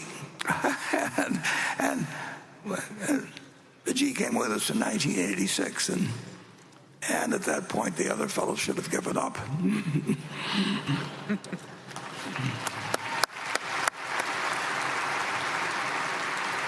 Yeah. Station 7, please. Hi, my name is Marie. I'm from Melrose, Massachusetts. Thank you for the time today. As a young person interested in investing like myself, I would love to hear your insights, Mr. Buffett. What were some pivotal lessons you learned early in your career, and what advice do you have for young investors who are looking to develop their investment philosophy? Thank you. Well, those are good questions. I wish I thought of them myself earlier in my life. You know, who you associate with is just enormously important, and don't expect that you'll make every decision right on that. I mean, but you are going to you're going to have your life progress in the general direction of the people that you work with, that you admire, that become your friends. I mentioned a few fellows that have died in the last couple of years. Well, all of those people were people that that if we were working together on something 1/10,000th the size of Berkshire, I mean, they'd be the kind of people you'd choose. You just, they're people that make you want to be better than you are. And you want to hang out with people that are better than you are and that you feel are better than you are, because you're going to go in the direction of the people that you associate with.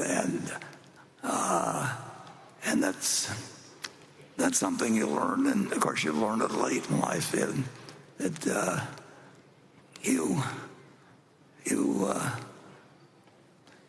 It's hard to really appreciate how important some of those factors are until you get much older. But when you've got people around you like Tom Murphy and just name him, Sandy Gottesman, Walter Scott, you're just going to live a better life than you do if you just go out and look at somebody that's making a lot of money and decide you're going to try and copy him or something of the sort. So I'd try to be associated with smart people too, where I could learn a lot from them. And I would try to look for something that I would do if I didn't need the money. I mean, what you're really looking for in life is something where you've got a job that you'd hold if you didn't need the money. And I've had that. And Charlie had it for a very, very long time. In fact, all the fellows I named had it. And they also, every one of those ones I named, they always did more than their share. And they never sought more than their share of the credit. They just behaved as the way you'd like anybody you work with. And when you find them, you treasure them. And when you don't find them, you still keep doing whatever causes you to eat or enables you to eat. But you don't give up on looking around. And you'll find people do wonderful things for you. I mentioned earlier going down to Geico and knocking on the door when the door was locked. I mean, who knows what was behind that door? I went in, but in 10 minutes I found that I had a man that was going to be just wonderfully helpful to me. And of course, if somebody's going to be helpful to you, you want to try to figure out ways to be helpful to them. So you get a compounding of good intentions and good behavior. And unfortunately, you can get the reverse of that in life too. And with a lot of, I was lucky in having a good environment for living that kind of a life. And other people, have a whole different environmental situation. They have to overcome it. But don't feel guilty about your good luck if you've got. If you live in the United States,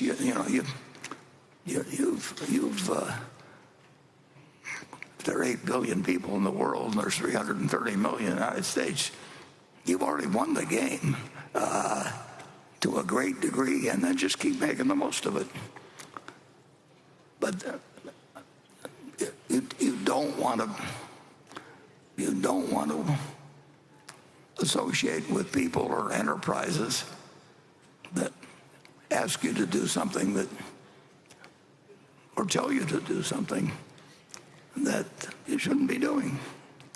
And that's one of the problems. I mean, different professions select for different types of people. And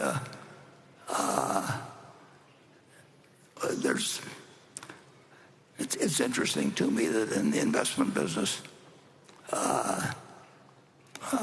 so many people get out of it after they've made a pile of money. You really want something that you'll stick around for, whether you need the money. Greg doesn't need the money. Ajit doesn't need the money remotely. But they enjoy what they do, and they're so damn good at it. I've had the advantage of seeing how that works over time.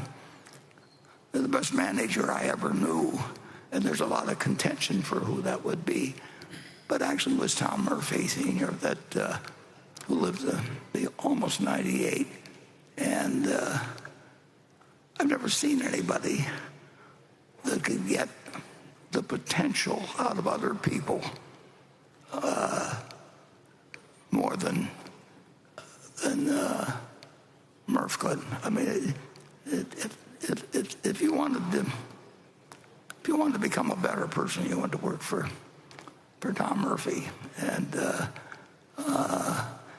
there are all kinds of successful people that really don't have that sort of, don't bring that to the party. And I'm not saying that's the only way to succeed, but I think it's the most pleasant way to succeed for sure.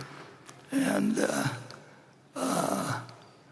I think that the Berkshire experience is pretty dramatic. I mean, to operate with Sandy Gottesman from 1963 until he died a couple years ago, Walter Scott for 30 years, and Craig operated with him for 25 years or so, right? Whatever it was. Yeah, 30. Yeah, and you really can't miss it. You'll learn all the time, but you'll not only learn how to be successful at business, you'll learn how to be successful at life. And so that's my recommendation. And for some reason, apparently you live longer too, because it's pretty amazing. I mean, these people I'm talking about, including myself, I like to attribute it to this and a few other things, but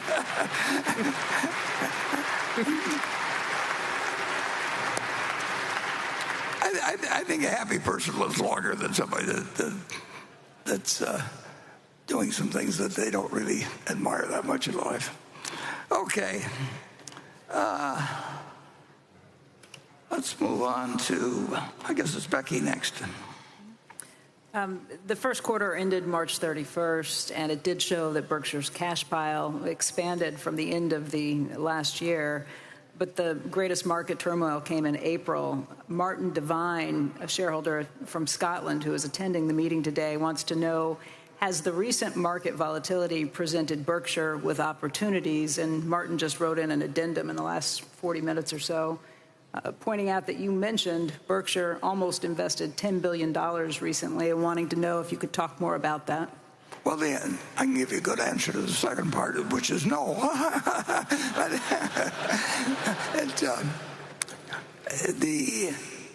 But $10 billion wouldn't have done that much, That's the other side, another side of it. What has happened in the last 30, 45 days, 100 days, whatever you want to pick up, whatever this period has been, is really nothing. There's been 3 times since we acquired Berkshire that Berkshire has gone down 50% in a fairly short period of time, 3 different times. Nothing was fundamentally wrong with the company at any time, but this is not a huge move. The Dow Jones average hit 381 in September of 1929. It got down to 42. So that's like going from 100 to 11. This has not been a dramatic bear market or anything of the sort. I mean, it was, like pointed out, if I've had 250 trading days a day, for however many years I've been old enough to trade stocks, I've got 17 or 18,000 days. There's been plenty of periods that just are dramatically different than this. I mean, when the day I was born, the Dow Jones was at 240. And that was August 30th, 1930. And between that and the low, it went from 240 to 41. I mean, so if people think that it made a really major change, it didn't. If it had gone up 15% instead of down 15%, people think they take that with remarkable grace. but if it makes a difference to you whether your stocks are down 15% or not, you need to get a somewhat different investment philosophy, because the world is not going to adapt to you. You're going to have to adapt to the world, and you will see a period certainly in the next 20 years, you'll see a period that will be in what somebody in the market described one time as a hair curler compared to anything you've seen before. I mean, it just happens periodically. The world makes big mistakes, and surprises happen in dramatic ways. And the more sophisticated the system gets, the more the surprises can be out of right field. That's part of the stock market, and that's what makes it a good place to focus your efforts if you've got the proper temperament for it, and a terrible place to get involved if you get frightened by markets that decline and get excited when stock markets go up. I don't mean to sound particularly critical. I mean, I know people have emotions, but you got to check them at the door when you invest. Okay.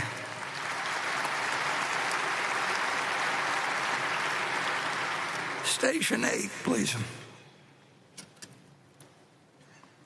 Good morning, Mr. Buffett, Mr. Greg, and Mr. Ajay. My name is Peter Chen. I'm from Shanghai, China.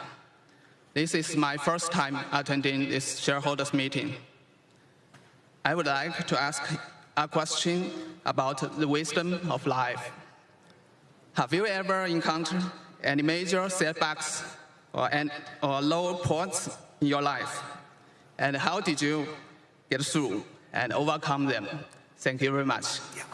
Well, everybody gets setbacks, and some people have particularly bad luck in that respect, and others get through with fairly minors. But Charlie, he had setbacks. I had setbacks. I mean, it's part of life, and they're not any fun. I don't have any great advice for you about having the time of your life while you're having some major setback. But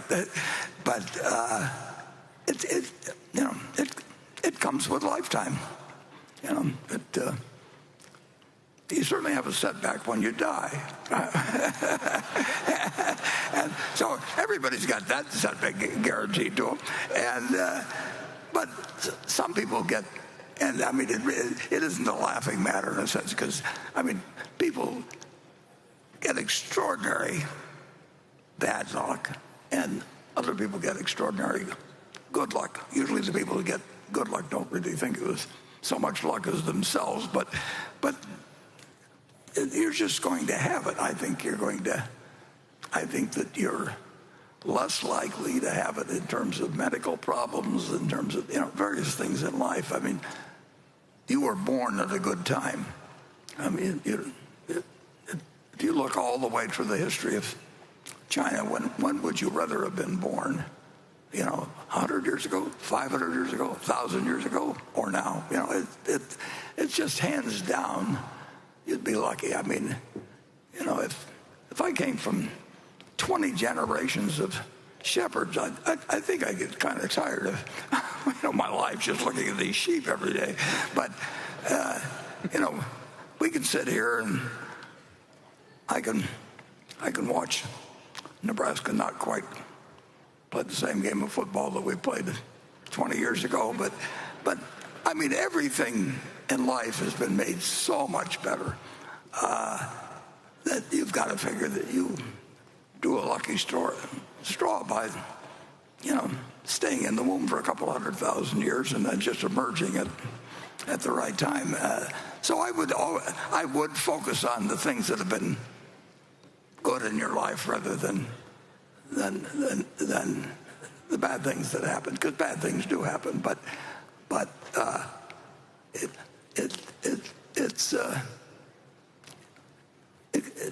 it can often be a wonderful life. You could get terrible breaks in it. I mean,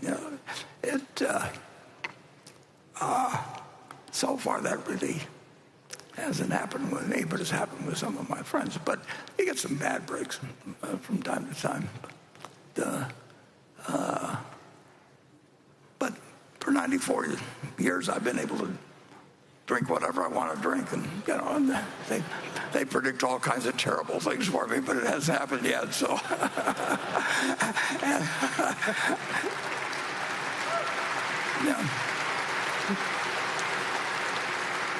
and it's true. I mean, if you look at what pro football players are making now and everything compared to what they were making 30 or 40 years ago, you can say, well, isn't that wonderful? But if you look at the lifespan of professional athletes, after a while you get used to you really decide that you're better off if you really weren't the first one chosen to be on the baseball team or the basketball team or anything else. The human body, well, Charlie and I think I speak for the others to some extent, that we never really exercised that much or did anything. We were carefully preserving ourselves for the years. So look at the bright side of things to the extent that you can, and you're lucky enough to you're here today. You're healthy. You come from a long distance, and you're getting a chance to learn more about something that interests you, and compare that with the situation a couple 100 years ago that you would have been offered. So anyway, that's enough moralizing. Okay, Becky? This question comes from Himanshu Bindal for Ajit and Warren. Autonomous vehicles are already driving across roads in American cities with no driver involvement. How do Warren and Ajit think about any disruption risk from these autonomous vehicles to Geico's auto insurance business, which is built around understanding and underwriting human drivers? Wouldn't what we call auto insurance today just become product liability for autonomous vehicles and autonomous software companies? Well, Ajit. Yeah, there's no question that insurance for automobiles is going to change dramatically once self-driving cars become a reality. The big change that we will see is what you identified. Most of the insurance that is sold and bought revolves around operator errors and how often they happen, how severe they are, and therefore what premium we ought to charge. To the extent these new self-driving cars are more safe and are involved in fewer accidents, that insurance will be less required. Instead, it'll be substituted by, as you mentioned, product liability.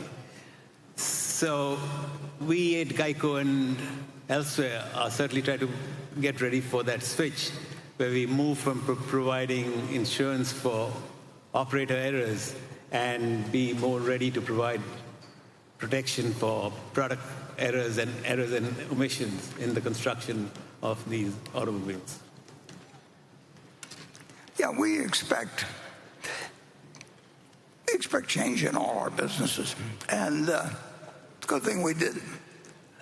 Charlie pushed me into it, but if I'd settled for being in New England textiles, and even though it worked well for 70 years or so prior there too, the world changes, and if the game didn't change at all, it really would be very interesting.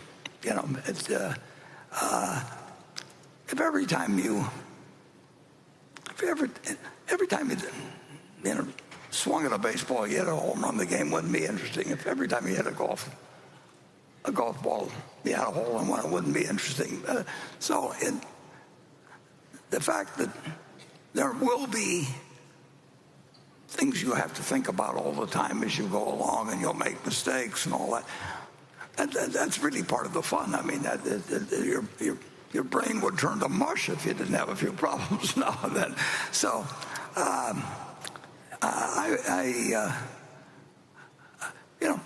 auto insurance will change, although it's remarkable how little it has changed. But it's only been around since, for a relatively small time, and who knows what we're doing to move in transportation 100 years from now. If you go back a couple hundred years ago, who could have predicted the United States would look like what it does, and people would move like they do, and people would enjoy themselves like they do? And I mean, it's just it's a dynamic world, and the biggest thing we have to worry about, unfortunately, is that we've learned how to destroy the world too, and in recent years, and so we've got this wonderful world, which now we know that there are 8 countries that, and probably a 9th coming on, that can destroy, and we don't have what I would consider necessarily the perfect people leading each one of the 9, or some of the 9 countries. And when Einstein came up with E equals MC squared back in 1905, he didn't dream of the fact, that energy could really be converted, or mass could be converted into energy in a way that would change the world. When I was born in 1930, they had known about the law of physics that Einstein had come up with. 25 years earlier, nobody, to my knowledge, had thought, what can this do to change warfare in the future? And literally, it just wasn't thought. Einstein didn't think about it at that point. And then in 1939, Roosevelt got a letter around a month before Germany moved into Poland. It got around August 1st. It's the most famous letter in history from Leo Szilard. Leo Szilard couldn't get his letter in front of Roosevelt because who ever heard of Leo Szilard? But he got Einstein to sign it, and Roosevelt probably understood about as much about physics as I do, so he didn't understand it, but he understood that Einstein signed it. So he calls in General Grover, may not have been general then, and said, we should do something about this.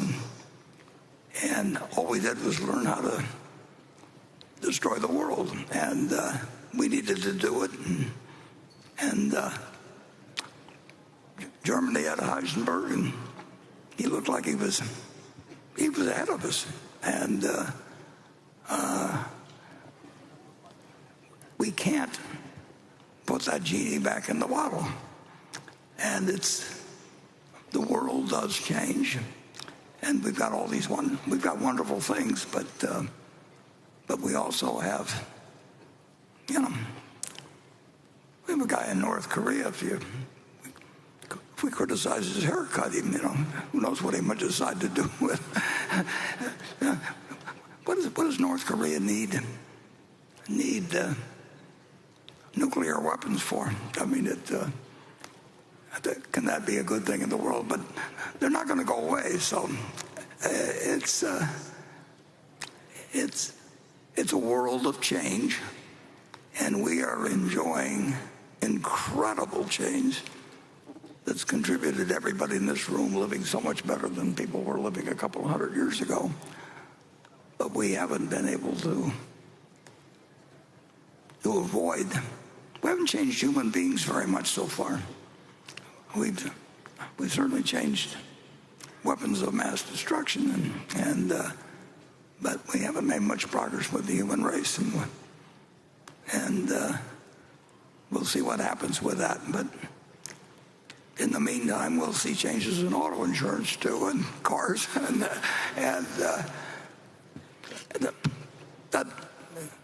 that will be more. It'd be easier for us to deal with it than it was when we had to deal with the problems of turning out textiles in New England. And you deal with the world as it develops. And like I say, everybody here is living in the luckiest period. But enjoy your luck, and you still try to figure out the answers to what's going to happen in auto insurance as we go along, and we've done pretty well actually adapting to the answers. There's a few big problems in insurance, and I don't know how the insurance industry adapts to them particularly, but that makes the game interesting. You really don't. You wouldn't want to go out and play golf if you were going to hit the ball in the hole on every hole. I'd just like to add, we talked about the shift to product liability and to protection for accidents that take place because of an error in terms of how the product was designed or supplied. The only thing I want to add is, in addition to that shift, I think what we'll see is a major shift where the number of accidents that take place and need to be provided for will drop dramatically because of automatic driving. But on the other hand, the cost per repair, every time there's an accident, the cost of repairing and bringing everything back to where it used to be would go up very significantly because of the amount of technology that's going into the car. How those two variables interact with each other in terms of the total cost of providing the insurance, I think is still an open issue. I'll give you two interesting figures to ponder. When I walked into Geico's offices in 1950, the average price of a policy was around $40 a year. It varies all over the lot depending on location and everything, but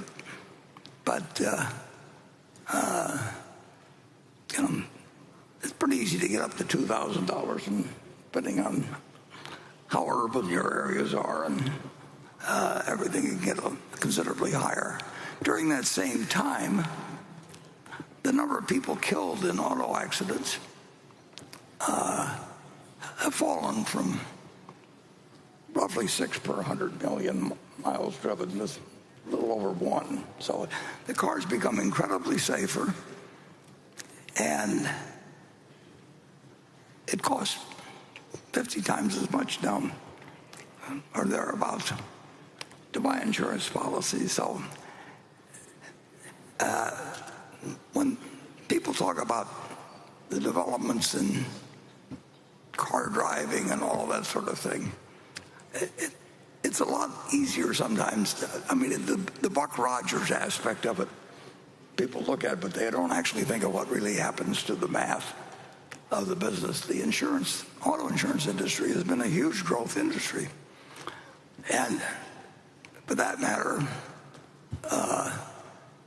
homeowners insurance prices in Nebraska have doubled in the last 10 years, adjusted for general inflation.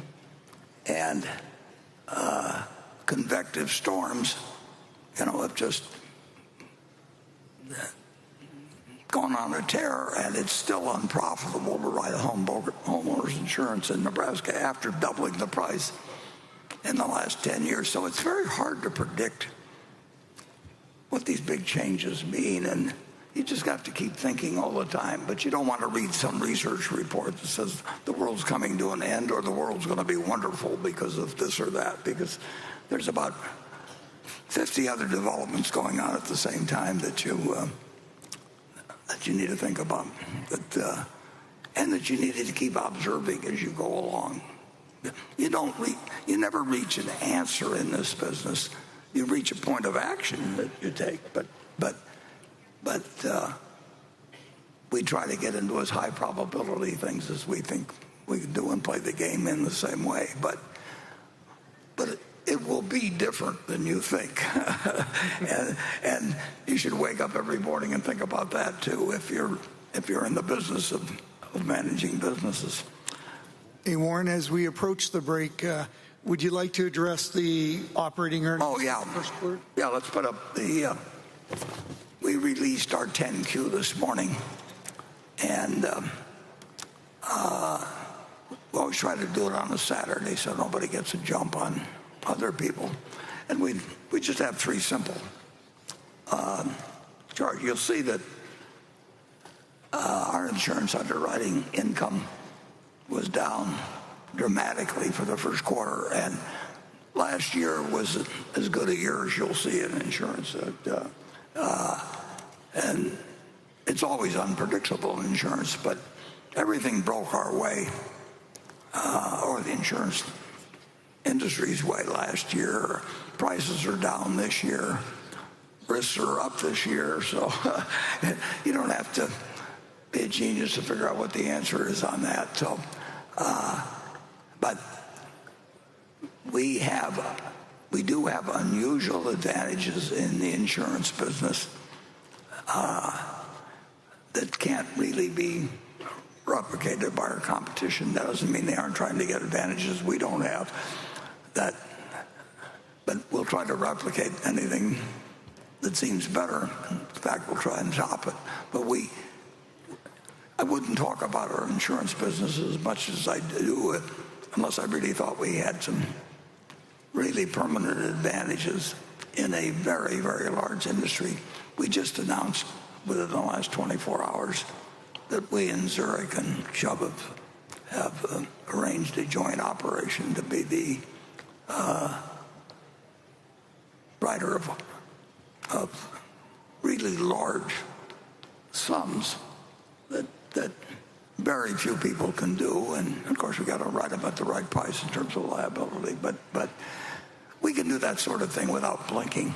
And anybody that wants to do it wants to get us in it. I mean, so anyway, our investment income did not change that much because we have a float that grows a little bit, which gives us more money for investment, and then we have retained earnings, which grow. So we would expect in a year to have like $40 billion or more that will build up investments unless we find things to do with it. So the investment income rates on treasuries are less than they were, or short-term bills, I should say, are less than they were before. So you had that negative effect pulling it down, but not that much, and we had more money. So we came up with a little more in the way of earnings. The railroad is earning a little more than last year, but it's not earning what it should be earning at the present time. But that's solvable and is getting solved. And it's still an incredible asset for Berkshire. The energy company last year was having particular problems, and those are absent this year, so those earnings are up.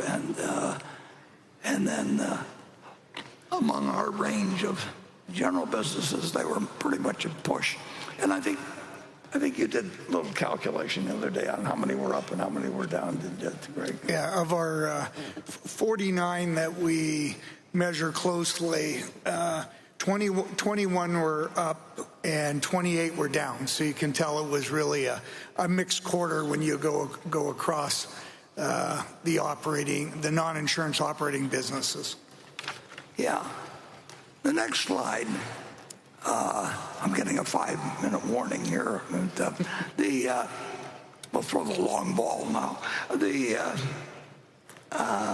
Shows our financial condition, which continues to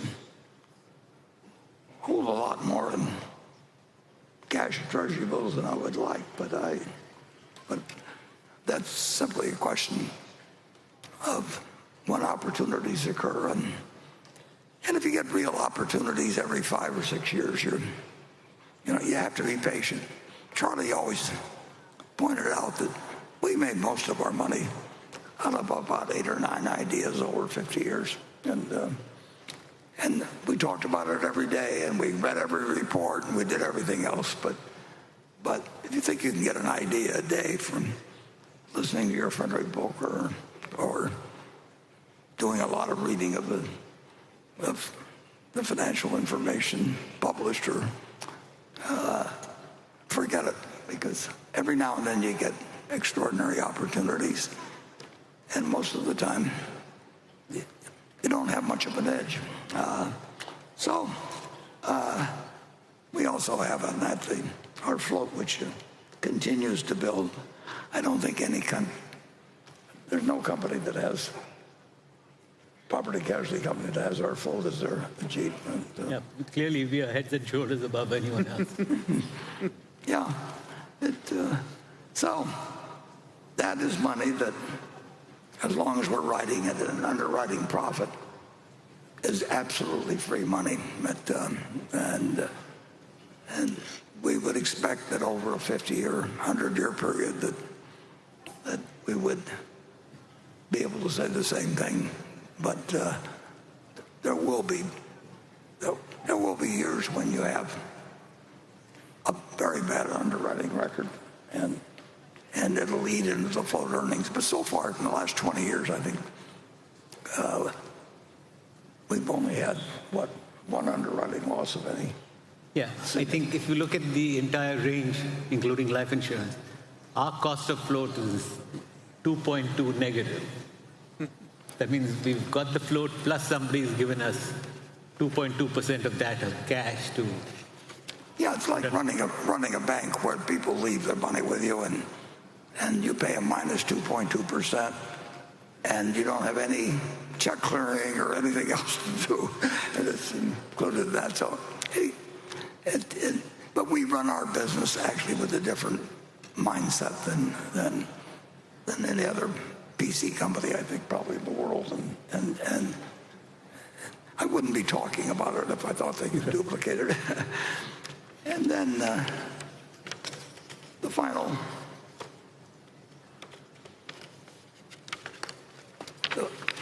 page is on share repurchases, and clearly we haven't made any.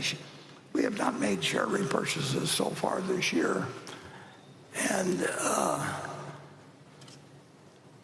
share repurchases. If Berkshire buys Berkshire shares and repurchases, we now pay more than you will pay if you buy Berkshire shares. I don't think people generally know that, but there is a tax that was introduced a year or so ago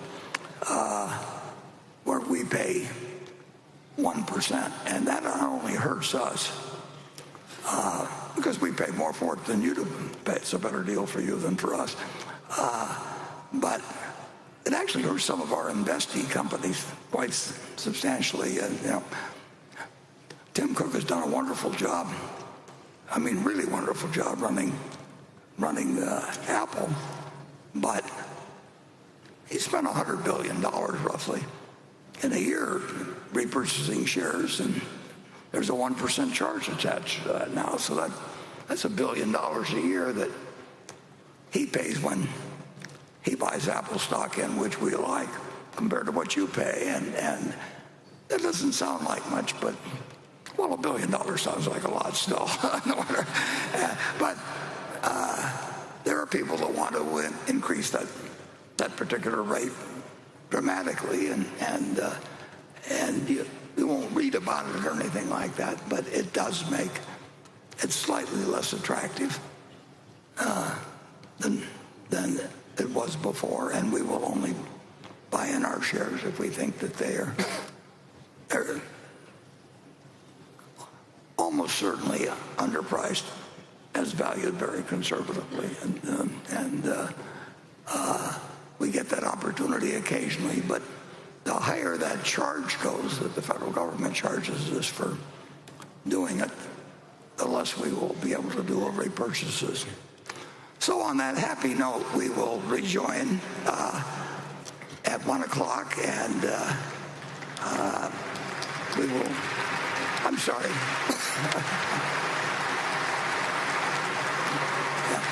correct that to 11 o'clock, and then we will. Yeah, 11 o'clock. And then we'll continue to 1 o'clock, and then, in the meantime, enjoy yourself. And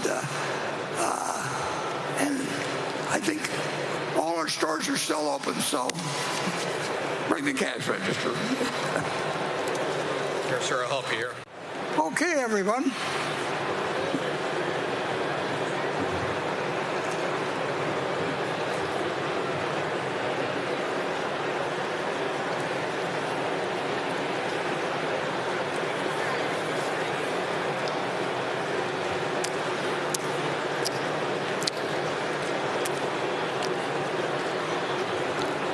Okay, we're ready to go, and I'm going to lead off by actually recommending a movie. I know that's why you came, but I would recommend to all of you that you go to Amazon Prime. I've got no financial interest in this, but you go to Amazon Prime and click on a documentary called Becoming Katharine Graham. It's an incredible story from 50 or so years ago.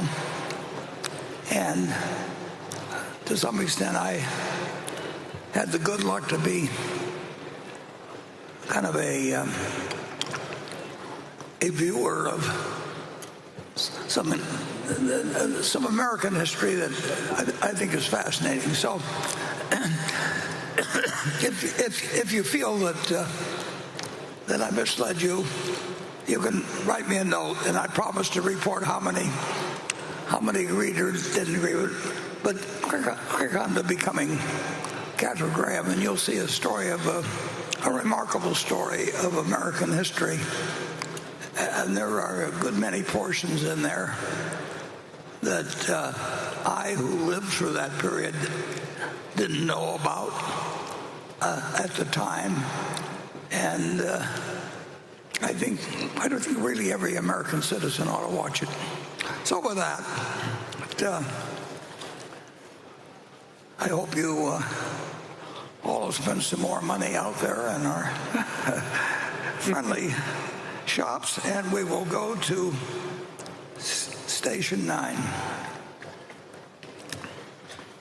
Hi, Warren. My name is Robert, and I'm a shareholder from Toronto, Canada. So, Warren, 3 years ago, Charlie Rose asked you a question to the effect of what you wanted to be remembered for. And your reply was, he was a teacher. So in that spirit, Greg, I'm curious to hear maybe a story of where you learned something very profound from Warren. I'm sure you've learned many things, but if there's a story that kind of comes up in your mind, we'd love to hear it. And vice versa, if we have the time, Warren, what's something that you maybe learned from Greg? Thank you. Yeah, I will turn this over to Greg in just 1 second, but now the main thing I'd like to be known for is old age.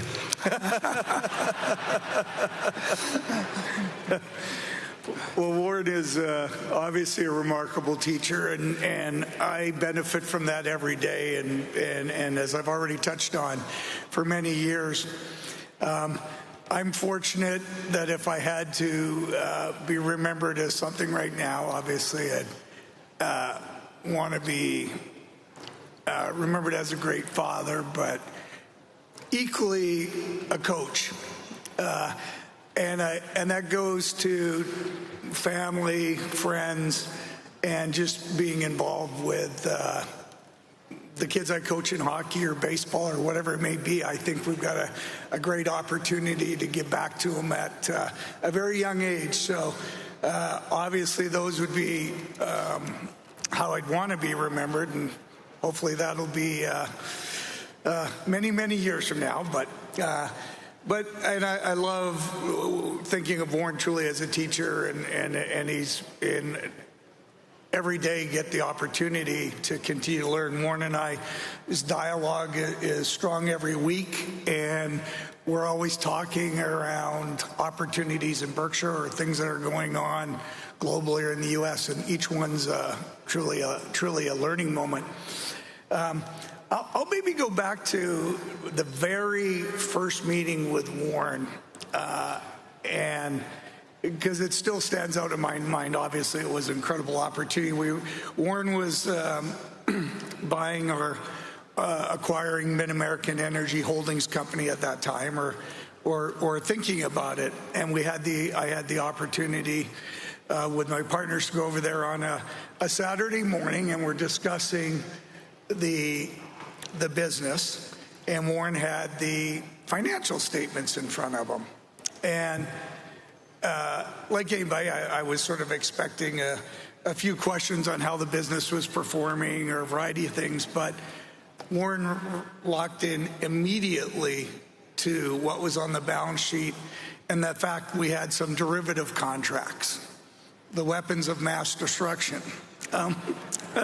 And associated with the utility business, we do have them because they use them to match certain positions, and they're never matched perfectly, but you do have them, and we're required in the regulated business. But I just remember Warren going to it immediately and asking the composition of it and what was the underlying risk in it, and wanting to thoroughly understand it. It wasn't that big of a position, but it was absolutely one of the risks he was concerned about as he was acquiring Mid-American, and obviously in light of Enron and everything that had gone on, it was a very pertinent question. And then the follow-up to that was, then there's an energy crisis in the U.S.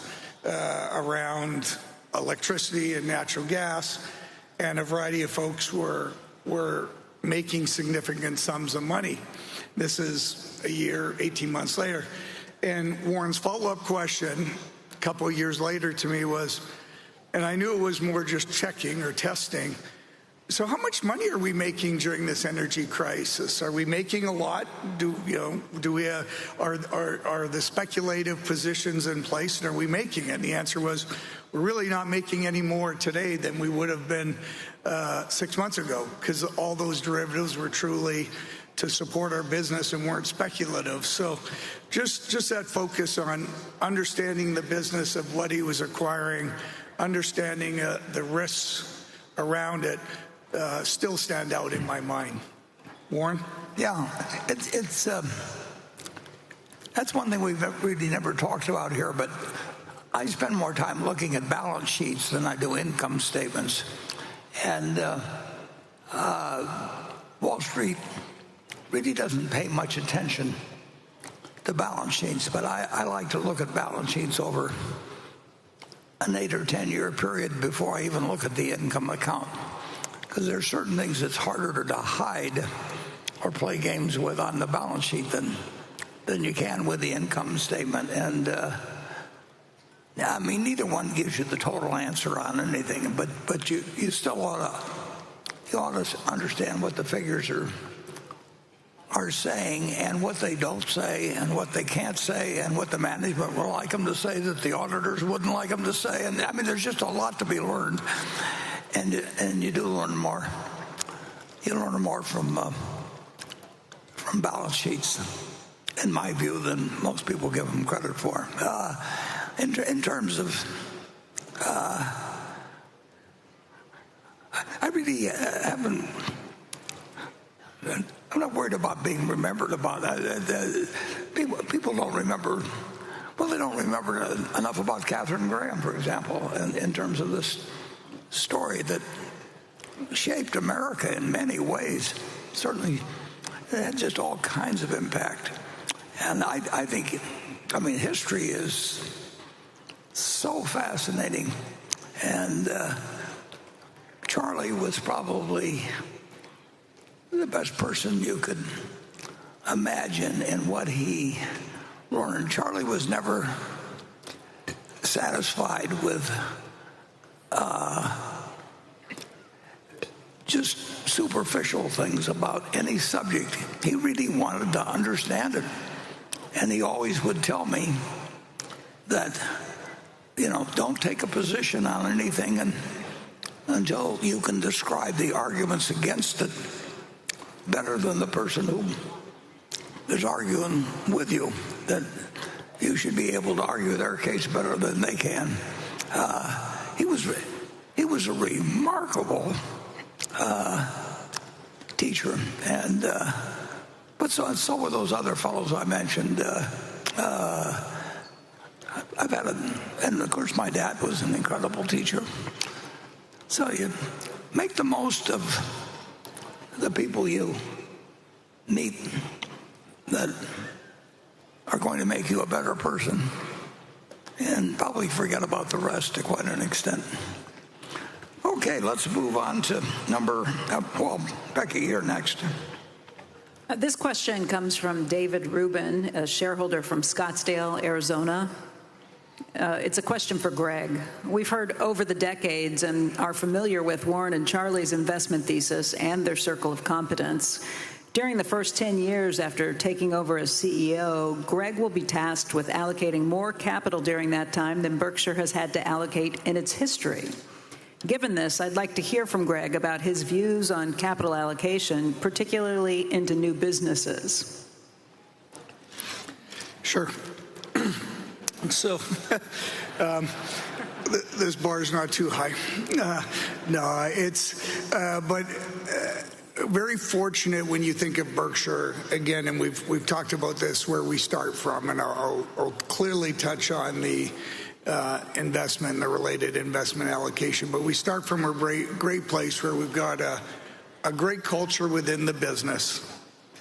We have values that we, as a management team, and really as defined by Warren and those Charlie and everybody associated with the business, we've got great values that really set Berkshire up well for the future. And obviously, as we deploy capital and allocate capital, it's critical to Berkshire as we go forward, and equally it's around managing risk.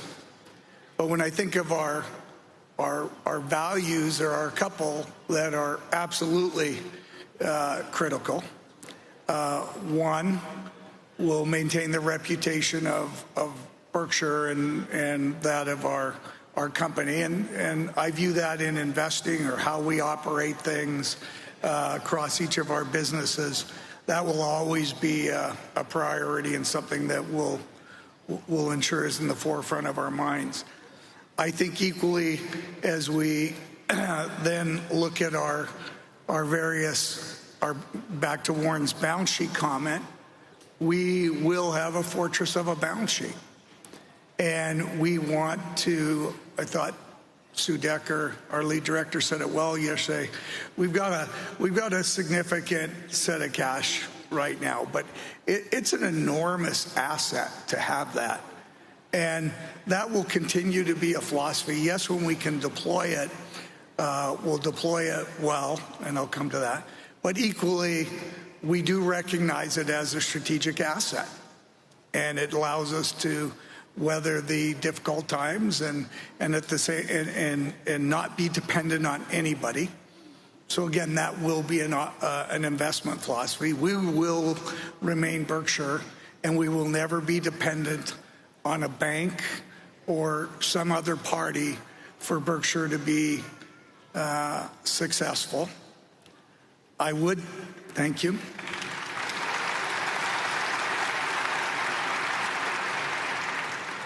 I would then move to touch on allocation of capital will be absolutely critical, but with that comes management of risk and understanding risk.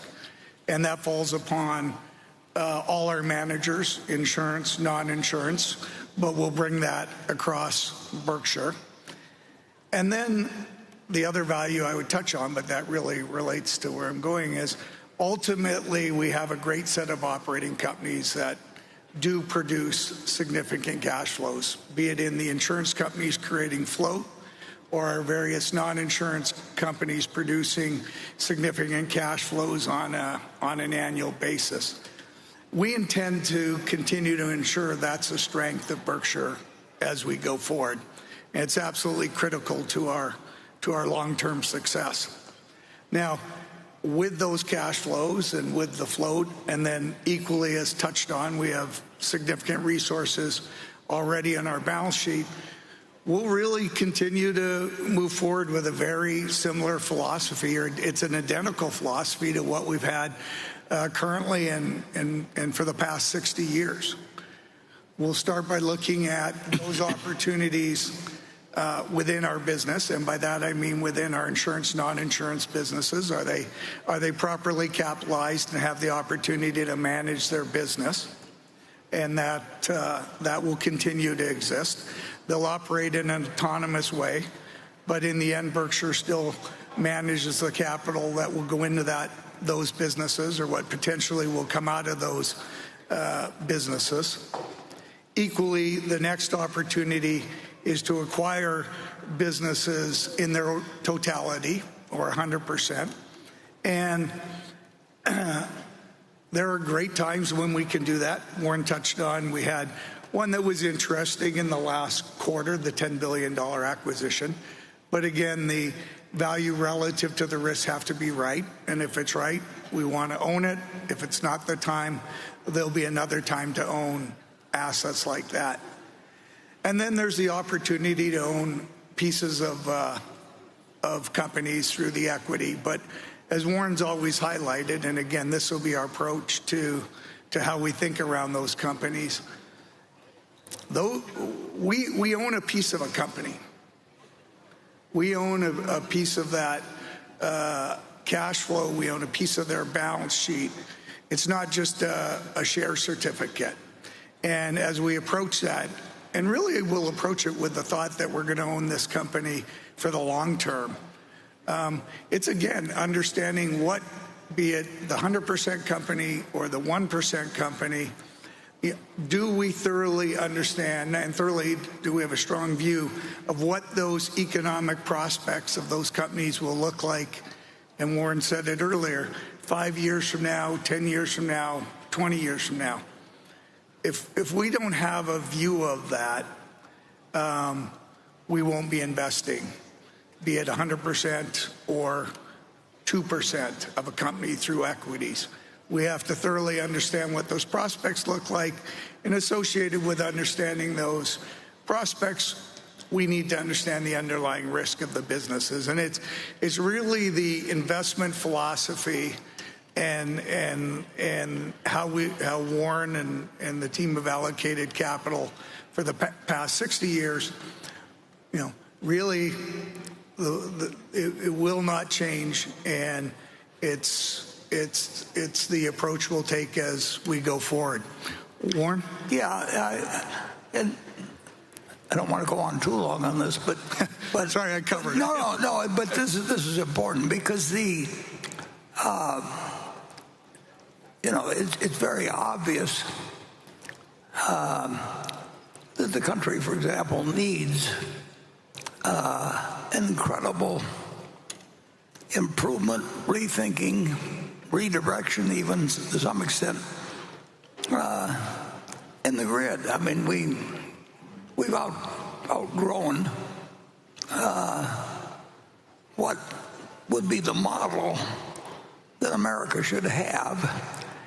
And in a sense, it's a problem, something akin to the interstate highway system, where you needed the power of the government really to get things done, because it doesn't work so well when you get 48 or 50 jurisdictions that each has their own way of thinking about things. And of course, in World War II, we called in people at $1 an hour, and we knew we had to turn out ships like crazy, and we knew that we had to convert Ford Motor from being a car manufacturer into an aircraft manufacturer in a matter of days, not weeks, not months. So you need that. There are certain really major investment situations where we have capital like nobody else has in the private system. We have particular know-how in the whole generation and transmission arena. The country's going to need it, but we have to figure out a way that makes sense from the standpoint of the government, from the standpoint of the public, and from the standpoint of Berkshire. And we haven't figured that out yet. I don't know whether Greg wants to even explain a few of the major problems, but that is a clear and present use of hundreds of billions of dollars. And you have people that set up funds and say they're getting paid for just assembling stuff, but that's not the way to handle it. The way to handle it is to have some kind of a government private industry cooperation similar to what you do in a war. And I don't think when they were doing the highway system, I don't think that the government set up its own guys that were going to pour a whole cement or anything like that. But you needed a cooperation, and we're at that point, I think, in terms of energy. But I don't think we've made any progress, particularly, though. Tell us more about that. Yeah, and I think these are very unique in that, not unique in that it's sort of reflective of where we're at. There will be very significant investment opportunities across a variety of industries, as Warren touched on in the electric industry or the energy space. We obviously know that well with our existing business. And the capital required to meet the long-term needs of what's currently projected as demand is enormous, and we as Berkshire will be in a good position to help address those needs. But the model around it and the risks that need to be addressed to deploy that type of capital will be different than they are today. Warren's point. Yeah, the muscle of the federal government will be needed, but the test of whether you can have 48 or 50, depending on the nature of things, jurisdictions that are cooperating to do something that has opposition, will have opposition in every single state. If they'd taken a vote during World War II, or if they'd taken a vote on the interstate highway system, it would have been slowed down to an incredible degree. So the question is how to use these strengths that this country has to actually turn it in to what it should be capable of, while still preserving, a republic with 48 and connected and a couple of unconnected states. And it'll be interesting to see what happens. But we do have capital, and we actually have some knowledge that very few places have. I mean, we know what the game's about, but putting together that energy with knowledge and with capital and everything it's just not easy. And it should be something that we're capable of in the country, but the country was not designed for having, in a certain way, it was not designed for having 48 different jurisdictions that could mess up anything that you were attempting to do. And during wartime, it's one thing to get agreement, but during peacetime, it's something. It's a different problem. That's going to be one for the next generation. But it's important. Okay, station 10.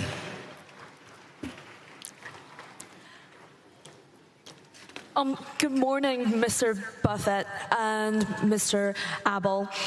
I'm Dorcas Tang. I'm 14 years old. My father, Roy Tang, MGRT CEO, brought me here for 2 consecutive years. And I promise I will come back every year since I queue up at 2 in the morning every meeting you hold. My dad owned BRKA shares, and he said I need to work hard to earn my piece of BRKB. We are both are from China, Hong Kong, and I would like to ask, what's the essential element for a global teenager like me if we want to be part of Berkshire like Mr. Greg Apple? Like, what piece of knowledge I should learn so you will hire me in the future? Well, okay. If you're talking about the future, you better talk to Greg, so we'll let Greg answer that. My final words, finally, Mr. Buffett. I learned a lot from this meeting, and of course I will come here every year. And I wish you can attend as many as possible, as you and Mr. Charlie Munger, the most respectful people, have inspired me and my father a lot. I wish you happy and healthy, and maybe one day in the future, we can make the world more prosperous all together, like you said. Thank you. Okay, thank you.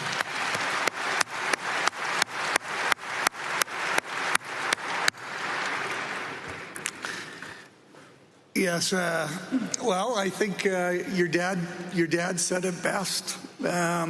He highlighted that to become part of Berkshire, to own some Berkshire shares, you're going to have to work hard. And I think hard work takes all of us a long ways in life. And I would never diminish that. You know, there's a lot of things that matter in life, but if you start with a great work ethic and have that attitude that you want to contribute, you're going to go a long ways in life, and you'll find great enjoyment, because as Warren said, you'll then, if you work hard, you're going to find the things you love in life, and it'll lead to that. And we truly look forward to the day you're part of Berkshire. Thank you. Yeah. Keep a lot of curiosity and read a lot, as Charlie would say. Okay, Becky. This question comes from Matthew Tezak in Layton, Utah. He said, please discuss your strategy on how to protect our company from future liabilities due to wildfires blamed on our electric utility companies out west. Well, that's a very good question. And we made some mistakes in the past. When we bought Pacific Corp in 2005. Yes. Walter Scott and David Sokol and myself, 3 guys who capitalists at heart, and we're dealing with our own money, but we made a mistake by not carving it up into the 7 states that we were buying, and it came with an aggregation where it wasn't state by state, and we kept the same structure, and that was a big mistake.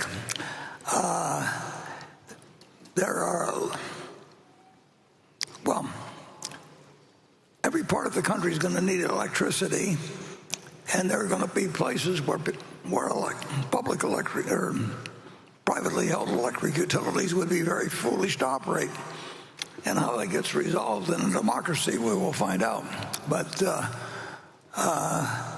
those are the facts as they stand now, I would say, Greg. Yeah. The reality, the risk around the wildfires, i.e. do the wildfires occur, they're not going away. No. And we know that, and the risk probably goes up each year. So, but what we can do to reduce the risk of it impacting our system and our underlying assets and unfortunately the liabilities that come with such events, we can change that and manage that. We can't eliminate the risk, but we can reduce it.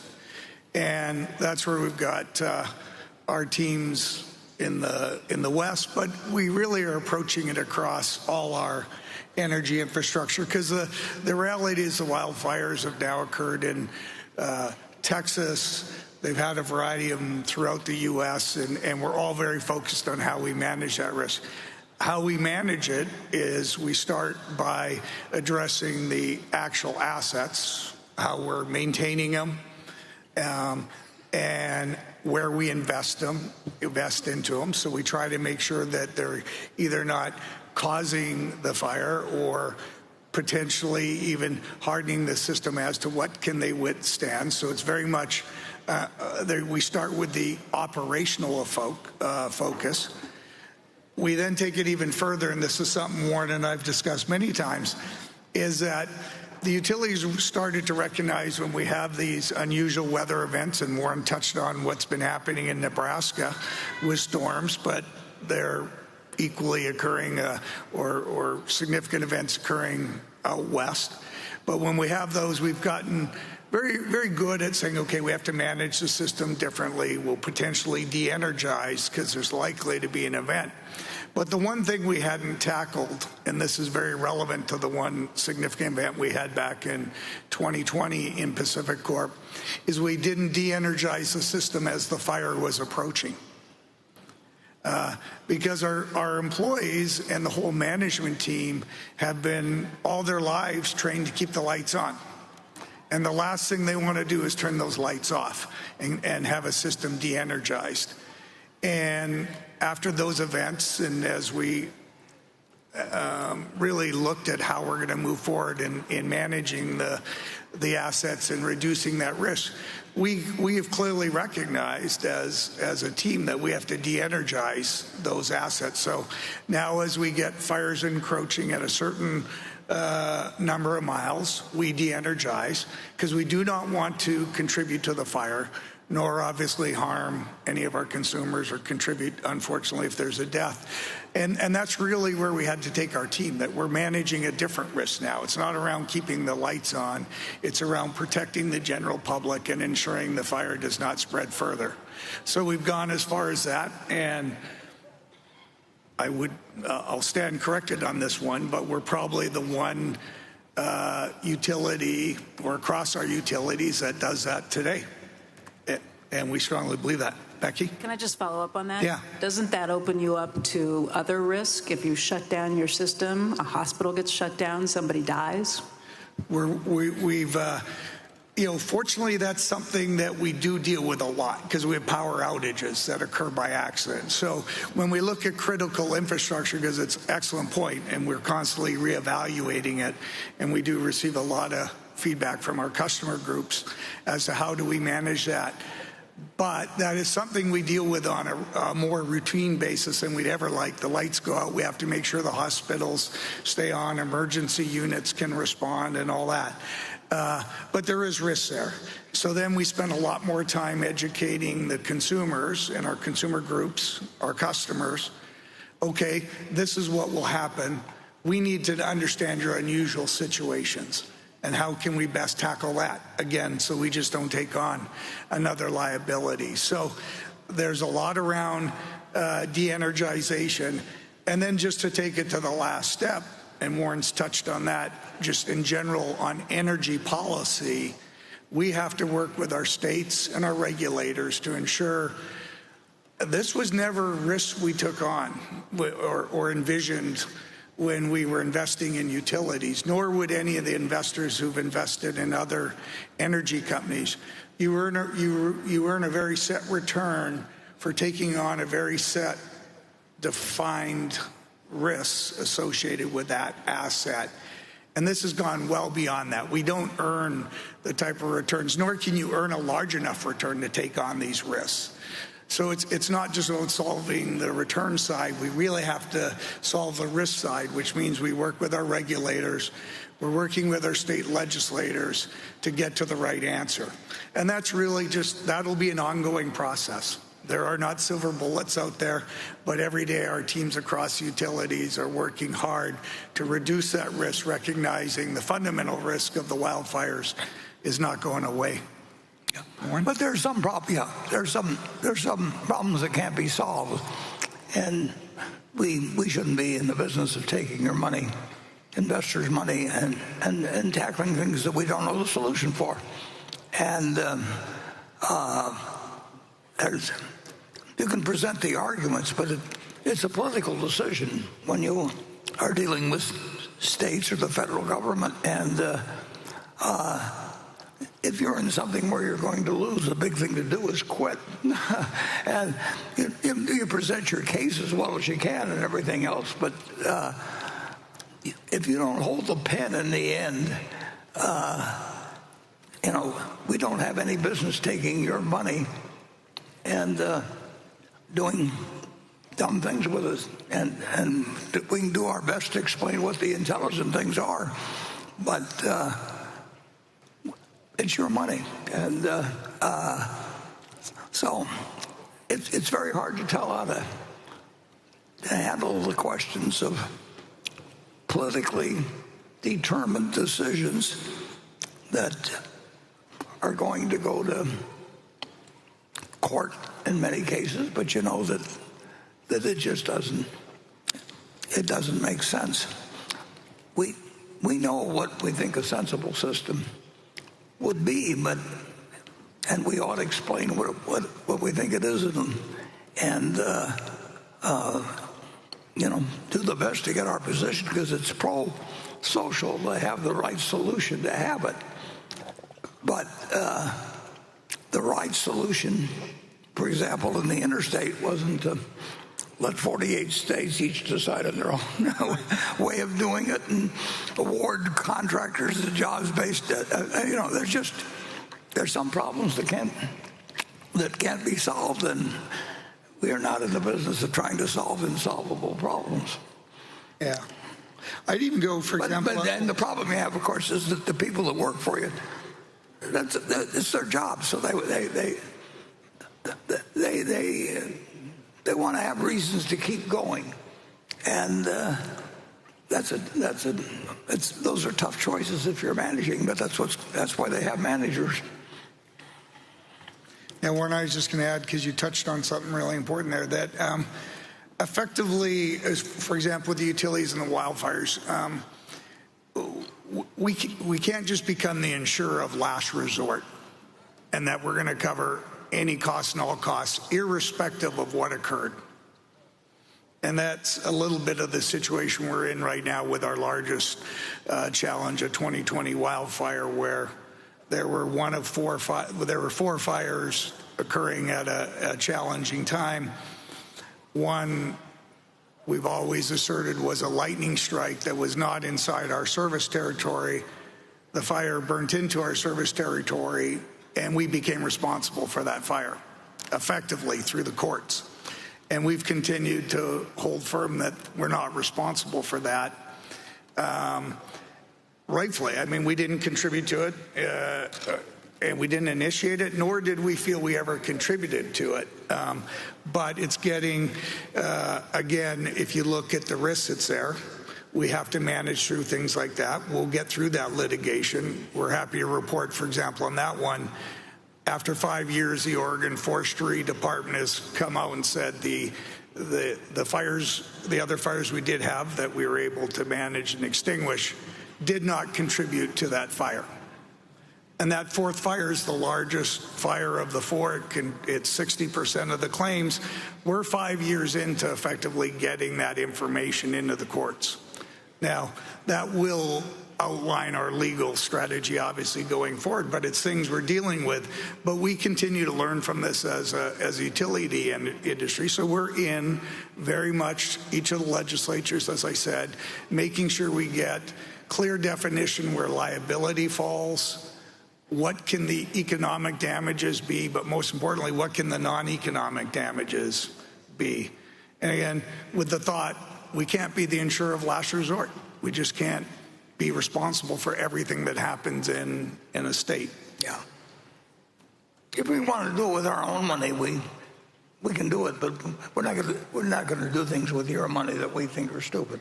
Yeah. I mean, you ought to get rid of us if we do it.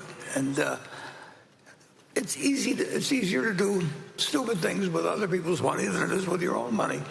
That's one of the problems government has, just generally. We don't want to bring it to private enterprise.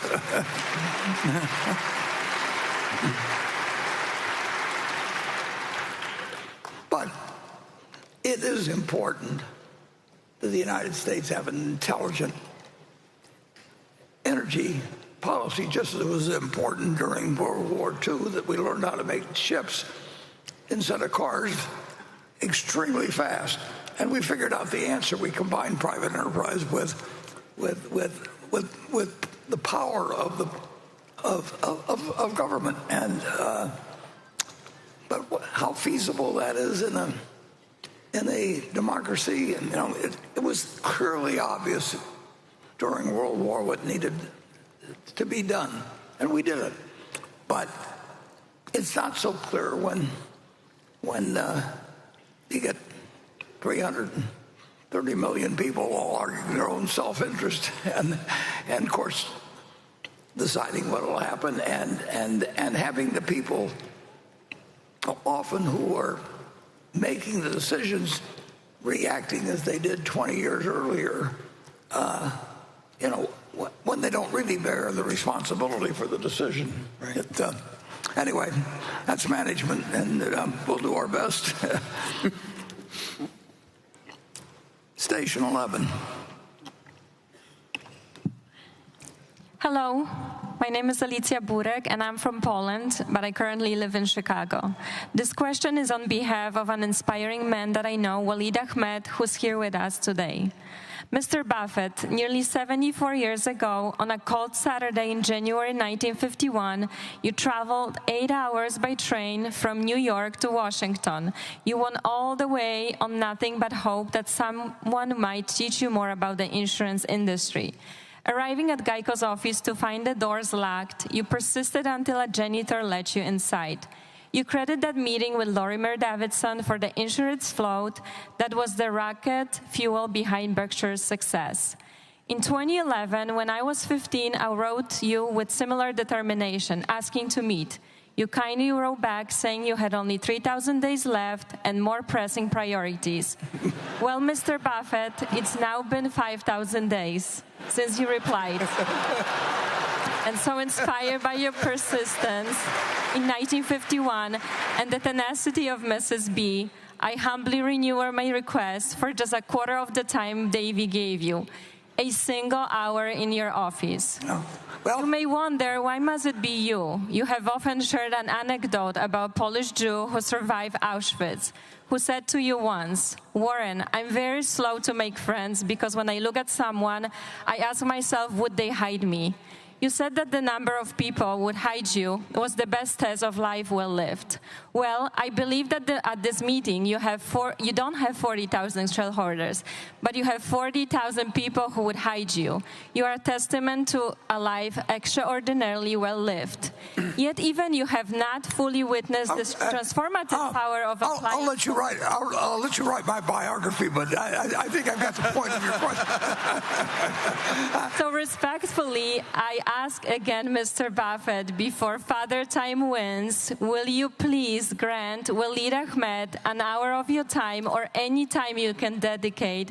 Thank you so much for your time. Thank you, and I will say this: if I grant an hour to everybody of the 40,000 here, well, we'll have an interesting. I'll have an interesting time the rest of my life. But I'll give you one tip. I found that when I was very young, and I would drive around to various companies all over the country, and because I was very young, and these were companies that were offbeat, and they didn't have investor relations departments then, almost every CEO would see me because they figured they'd never see me again. And they weren't getting calls like that. And I would ask them two questions. I would explain to them, it's not a bad idea, incidentally. If you're going to walk into somebody's office and you say you want 10 minutes of their time, take a hourglass and stick it on the desk of the person you're talking to and turn it up so that it's going to go for 10 minutes, and you say you're going to leave in 10 minutes unless they ask you to stay. And that sets the terms. But then once you have that, if they're in the coal business, we'll say, which happened to be one that I was interested in 70 years ago or so, you just ask them one question, that if they were to be stuck on a desert island and they had to own only one of their competitors' stock during the 10 years they were going to be on that island, which one would it be and why? And then after they give you that answer, you said the same thing. If you were going to short your net worth while you were on that island, which would it be and why? Because every manager likes to talk about their competitors. They're like a bunch of school kids, when they get into talking about their competitors. And I probably learned more about various industries by just making sure that they didn't think I'd stay too long, and that in the meantime they would have the floor and talk about their competitors. I kept my own mouth shut in those days. That's a lesson I've lost somewhere along the line. But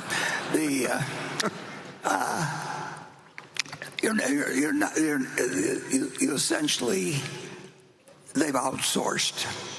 Or I shouldn't say outsourced, but they've departmentalized investor relations at all companies of size practically now. So you've got 3,000 companies or whatever they have, and they all have departments, and each one of them has an investor relations department practically, and their job is to say, this is the best thing you can do today is buy our stock. Well, the whole concept is total idiocy, but it's a big business, and it gets bigger, and the investor relations department gets bigger, and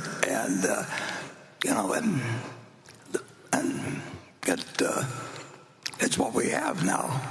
But do a little of your own work your own way. But Berkshire Hathway has got plenty of material out there for you to read, and when you get through reading it all, you'll know way more than most of the people that work at Berkshire. So you don't need a personal interview. If we take an hour times even the 40,000 people we may have here, plus Becky's many listeners and viewers, it just doesn't work. So I admire your effort, but you'll just have to settle for that as the admiration that you get in this.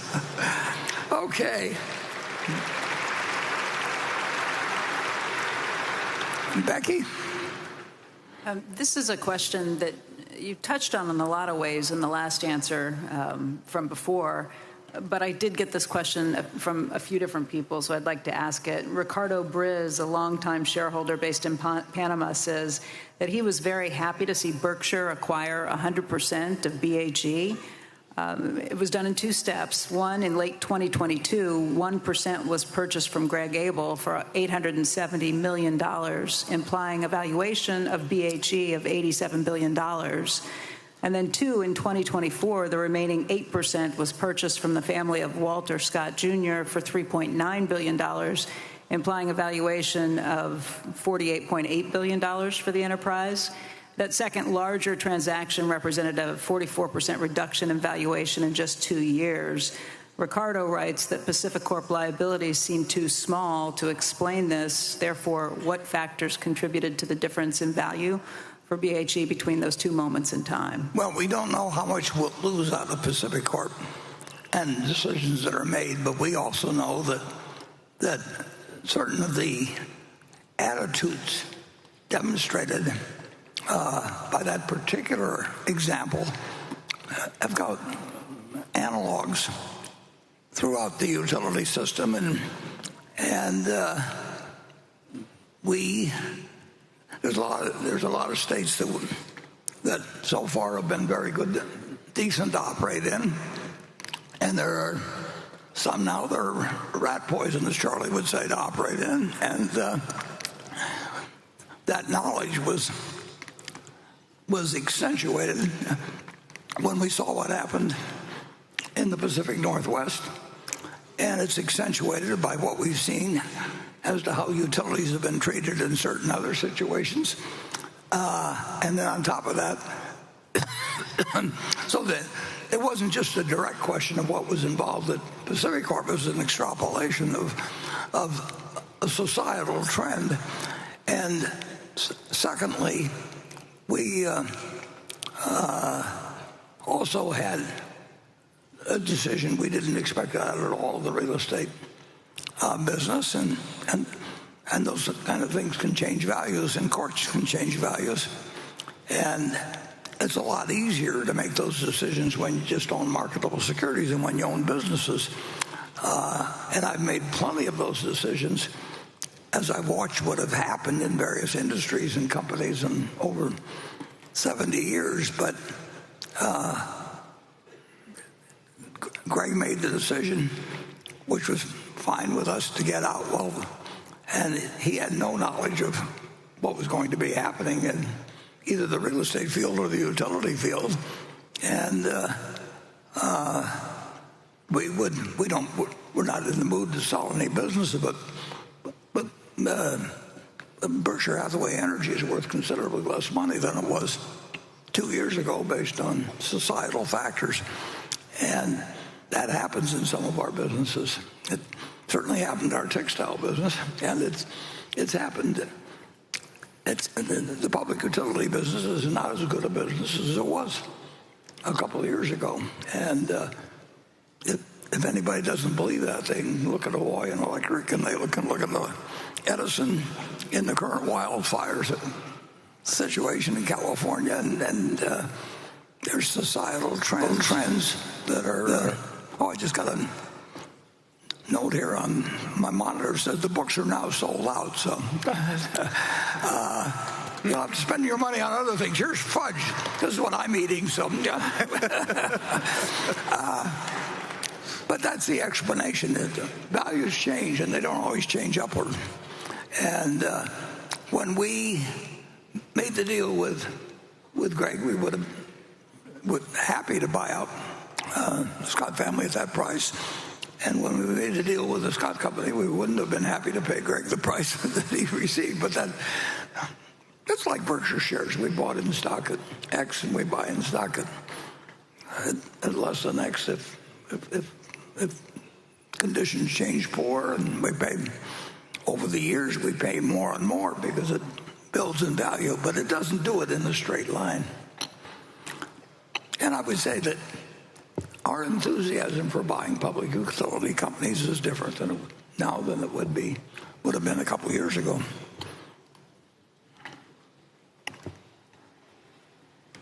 That happens in other industries too, but it's pretty dramatic in public utilities, and it's particularly dramatic in public utilities because they are going to need lots of money. So if you're going to need lots of money, you probably ought to behave in a way that encourages people to give you lots of money, and we will see where we go. But we'd like to see public utilities do well, but our responsibility is to the shareholders of Berkshire Hathaway. Okay, station 1 again.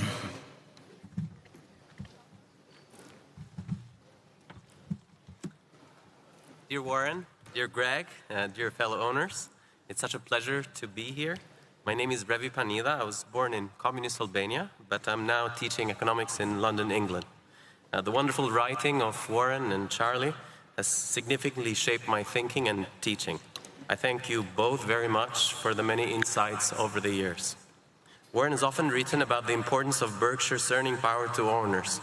My question is, what was, in your estimate, Berkshire's earning power in the latest fiscal year? It would be great if you can comment on any significant items that either increased or decreased the earning power as compared to reported net income measures for Berkshire. Thank you. Yeah, well, I think our underlying earning power was affected negatively here a while back by what happened in the utility field. I think that our earning power was not is not enlarged by any large acquisitions that come along, but they come along periodically. So we will see something at some point that well, could be, on the one that was $10 billion, we would have added to earning power. I mean, why else would we do it? So that's very situational. And of course, it depends so much on what the general market is doing and what interest rates are doing and what psychology is doing. We will make our best deals when people are the most pessimistic. That's been true ever since I was 1930. I was born in 1930. When I was born, things got much more attractive over the next 2 years, and apparently I didn't do anything about it there. But, that was the opportunity of a lifetime, and I blew it by, worrying about the kid in the next crib or something. But over my lifetime, I've had fabulous opportunities sometimes, and they happen because humans are human. And I don't, I'm fearful of all kinds of things. I don't want to try and, be one of the Wallendas and walk on a tiny strip between a couple of twin towers or something, or whatever it may be. But I don't get fearful by things that other people are afraid of in a financial way. That the idea that if Berkshire let's say Berkshire went down 50% next week, I would regard that as a fantastic opportunity, and it wouldn't bother me in the least. And most people aren't. They just react differently, and so it's not that I don't have emotions, but I don't have emotions about the prices of stocks. I mean, those decisions get all the way to my brain, whereas emotions can get bogged down some other place. So Berkshire will increase its earning power over time as we retain money. I mean, we are doing things, making decisions every day. People are working, we're retaining earnings. We will build the earning power, but it won't be coming in any even stream, and it certainly won't be matched dollar for dollar on either the upside or the downside in market prices. But that's what makes it a good business. The investment business is that everything isn't properly appraised, and the sillier other people get, the better your opportunities get.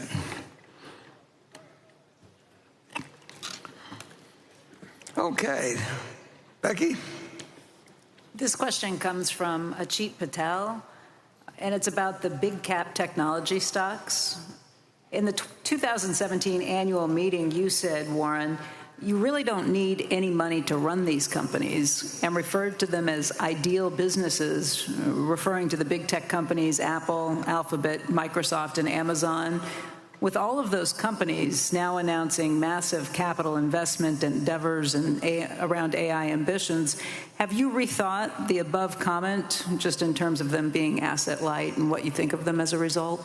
Well, it's always better to make a lot of money without putting up anything than it is to make a lot of money by putting up a lot of money. And so a business that takes no capital to speak of, Coca-Cola, the finished product, which has gone through bottling companies and everything, that takes a lot of capital. But in terms of selling the syrup or the concentrate that goes to it, it doesn't take a lot of capital. So one is a fabulous business, and one is it depends where it is and everything like that. Coca-Cola is popular every place. But some places, if you're in the bottling business, it costs real money. You have real trucks out there, and you have all kinds of machinery, and you have capital expenditures coming up. And, we've got businesses that take very little capital, that make really high returns on capital. And the ones the politicians talk about as making high returns actually aren't making high returns usually in terms of capital.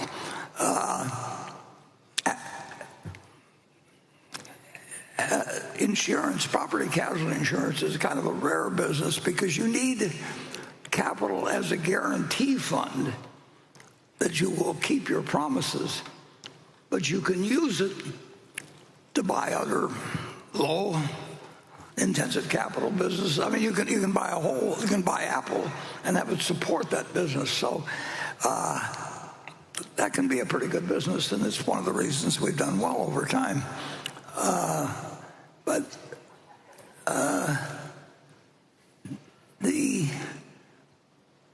Well, it'll be interesting to see how much capital intensity. There's more capital intensity going on with the Magnificent Seven than there was a few years ago. I mean, basically, Apple has not really needed any capital over the years, and it's repurchased shares that a dramatic amount of reduction. Whether that world is the same in the future or not is something. Hollywood's answer was always to get their money from other people to put up the capital. A lot of people have gotten very rich in the country by essentially figuring out how to get others to put up the capital. And that's what people do in the money management business, and they get very, very rich because they get an override on other people's capital. And incidentally, if all of you were paying 1% for investment management fees at Berkshire last year, you would have paid $8 billion for managing, and you really wouldn't have had to do it. But, investment management is a very good game because other people put up the capital and you charge them for the capital, whether they do well or not, and then you charge them a lot more if they do well. I mean, it's a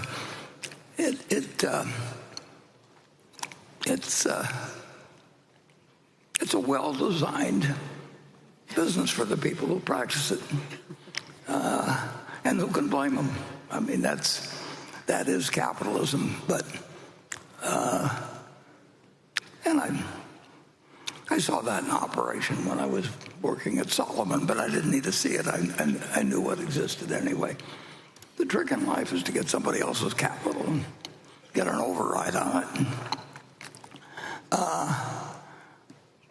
Charlie and I decided it wasn't too elegant a business after a while, but we were not criticizing the efficacy of it. It just didn't appeal to us after a while. I did it for 12 years, though, or something like. Not really.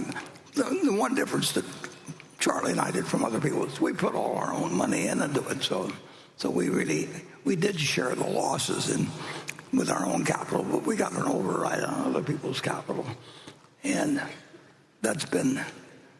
People have made advances where they get the override on other people's capital without putting up any of their own capital to speak of, and that's a very good business, but it can lead to a lot of abuse. Greg, you've watched capital management in the United States, and would you say that Canada's behind or ahead in this respect?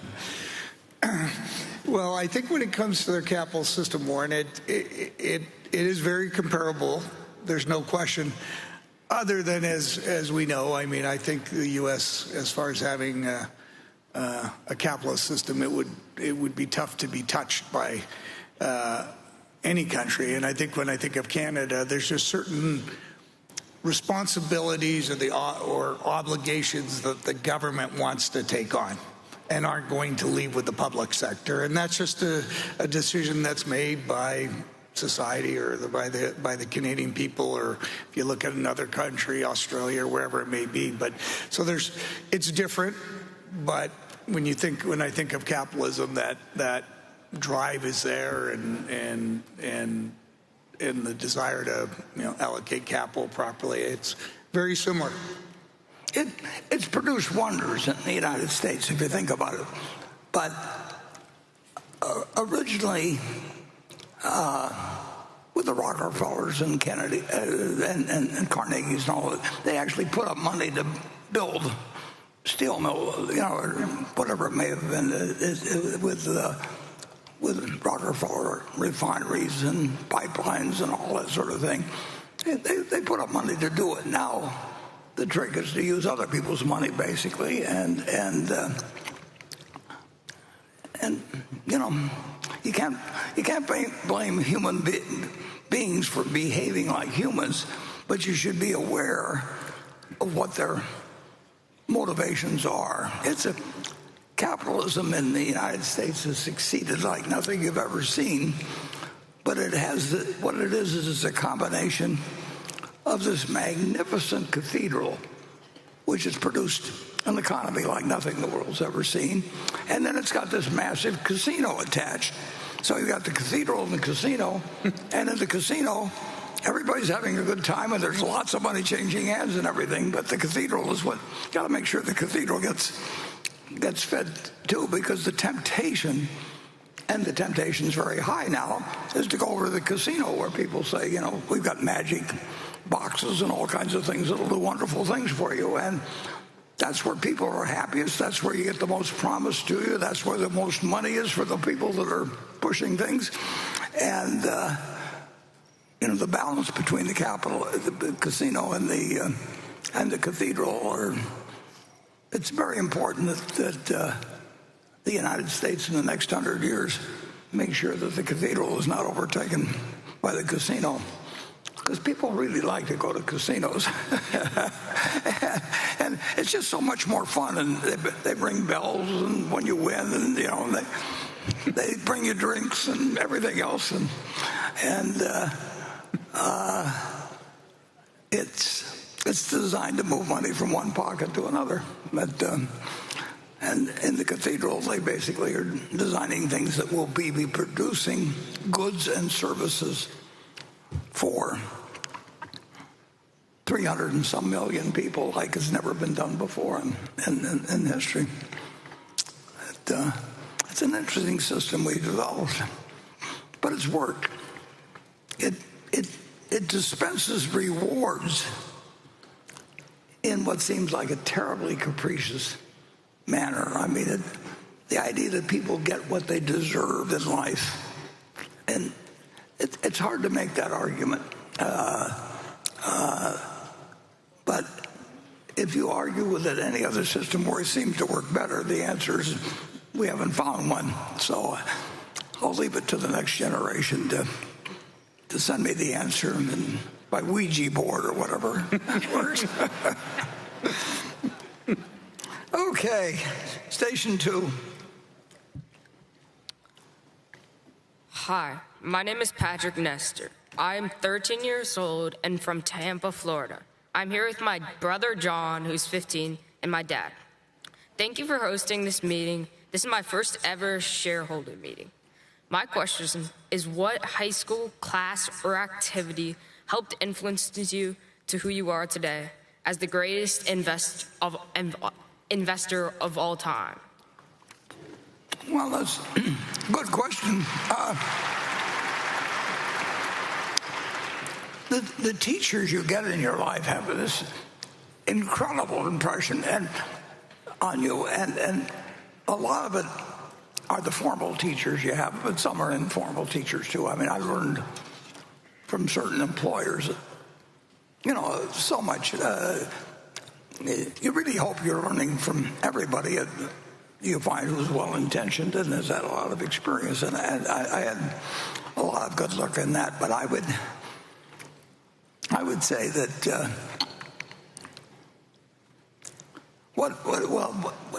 where I was really lucky was my dad was in the investment business. So I would go down on Saturday and I'd wait for him to go to lunch with, and I'd read the books that were around there that nobody else ever read. And and they talk to me. Numbers talk to me, and I could never get my fill of them. And then I discovered the public library, and I read every book there was on investments, literally, in the Omaha Public Library at 19th and Harney. And I enjoyed learning about that. Unlike Charlie, if Charlie was reading about electricity, he would want to have known everything that Thomas Edison knew and more, and go through the same thought processes and understand how everything worked. I didn't care how it worked. I just cared whether it worked. And that's a limitation. I'm confessing here. I'm not bragging.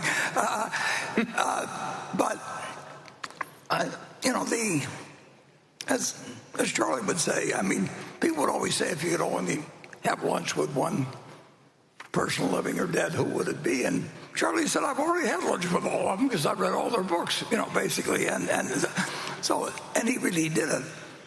I think having curiosity and actually finding sympathetic teachers is very useful. I ran into a couple of teachers that both in high school and college. In fact, I would say that I went to three different universities, and I went to high school in Washington, and at each place I found about 2 or 3 really outstanding people, and I just spent my time with them and didn't pay much attention to the other classes. And I was lucky to find something that really fit me very early on.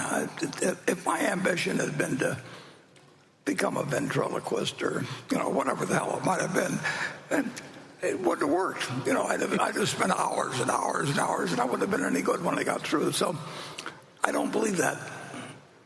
I think there was that book that talked about spending 10,000 hours at something. I could spend 10,000 hours at tap dancing, and you'd throw up if you watched me, But if I spent up 10 hours reading Ben Graham, I would be damn smart when I got through. So minds are really, really different. I watch great bridge players, and I watch great physicians. People really, really, really have different talents, and I don't know. I think you're supposed to have 88 billion cells in your brain. I'm not sure that all of mine are flashing bright lights, but you are different than anybody else. That's what my dad always used to tell me, that essentially that, you're something different.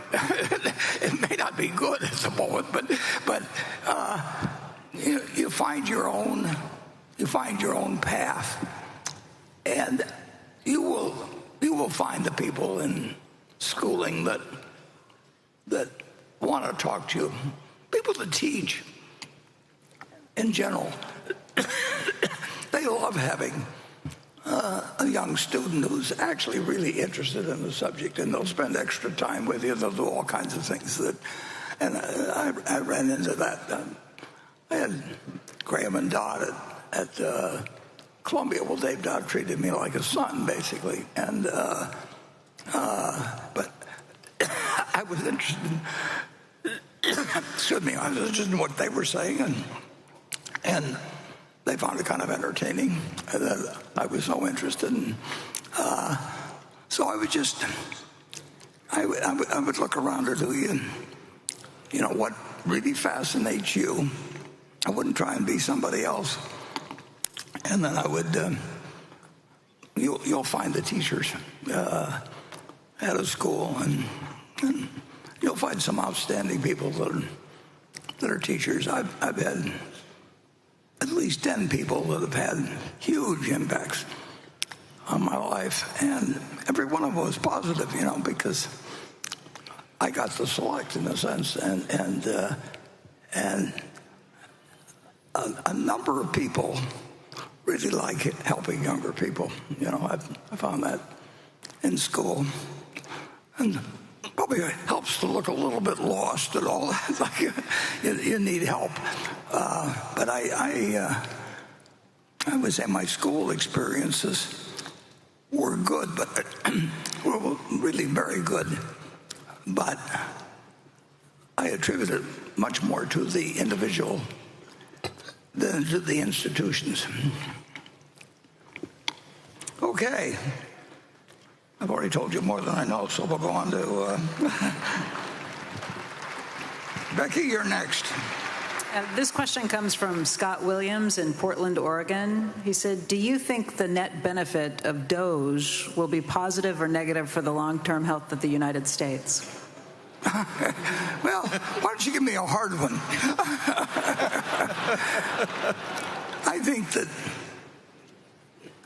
think that bureaucracy is something that is amazingly prevalent and contagious even in our capitalist system, and that big corporations,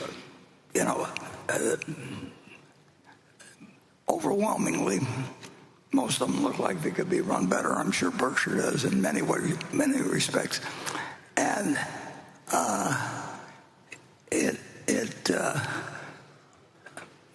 and government is the ultimate. So it really doesn't have any checks on it.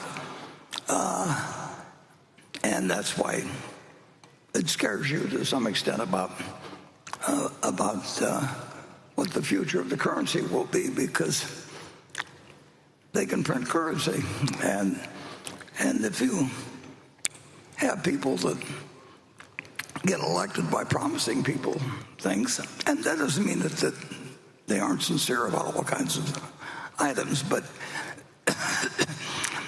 there's no politician that says to anybody that, at least if they have money, that, I really think you have bad breath, and if you don't mind, would you step over away from me? It just doesn't happen. And so I think the problem of how you control revenue and expenses in government is the one that is never fully solved, and has really hurt dramatically many civilizations, and I don't think we're immune from it, and we've come close to it. But if you tell me how in a democracy you go in and really change things, we're operating at a fiscal deficit now that is unsustainable over a very long period of time. We don't know whether that means 2 years or 20 years, because there's never been a country like the United States. But you know that if something can't go on forever, it will end, to quote Herbert Stein, a famous economist. And we are doing something that is unsustainable, and it has the aspect to it that it gets uncontrollable to a certain point. I mean, essentially, you just give up on it. And Paul Volcker, kept that from happening in the United States. But we came close. We've come close multiple times, and we've still had very substantial inflation in the United States, but it's never been runaway yet. And that's not something you want to try and experiment with, because it feeds on itself. So I wouldn't want the job of trying to correct what's going on in revenue and expenditures of the United States with roughly a 7% gap, when probably a 3% gap is sustainable. And then the further away you get from that, the more you get to where the uncontrollable begins. And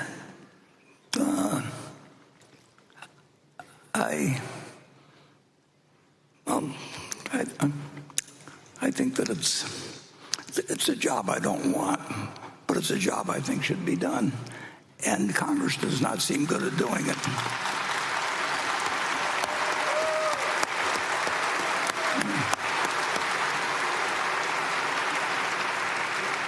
Well, it sounds like you should quit while I'm ahead.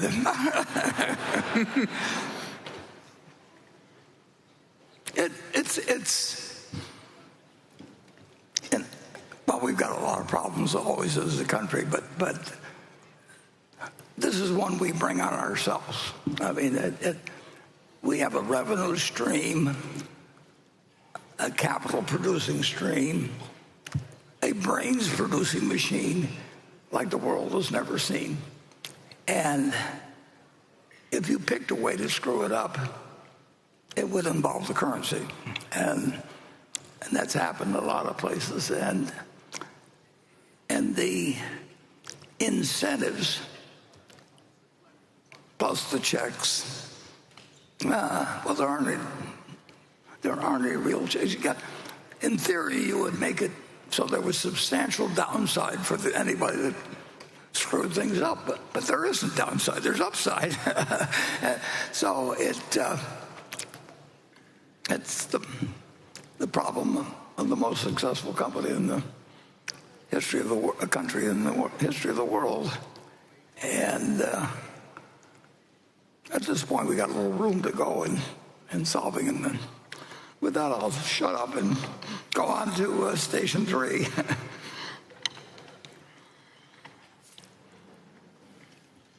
Hello, Mr. Buffett. My name is Saskia from Gifhorn, Germany. And first of all, I want to thank you because you made such a great impact in my life and the people I love. And that's priceless. Well, thank you. Mr. Buffett, imagine it's 1776 and you're sitting alongside Benjamin Franklin, helping to shape the foundation of a new nation. What core economic principles would you advocate for building a fair, resilient, and opportunity-driven capitalism society? One that supports long-term prosperity for future generations?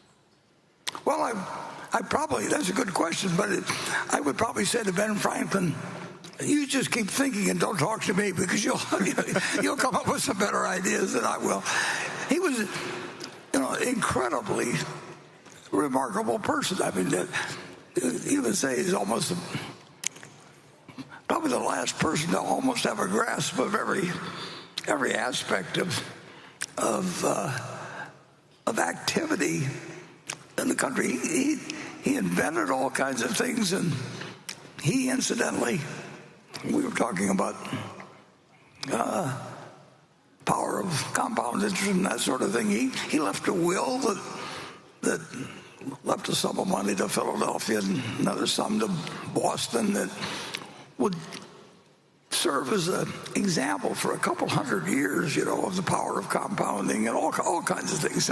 I mean, he was so far ahead of his time that the best thing I could do if I was under that tree with him was be to get out of his way and let him just keep thinking. But he saw the problems that success could bring to a society as well as other problems. I mean, more immediate problems that in all kinds of fields. But the problems of how to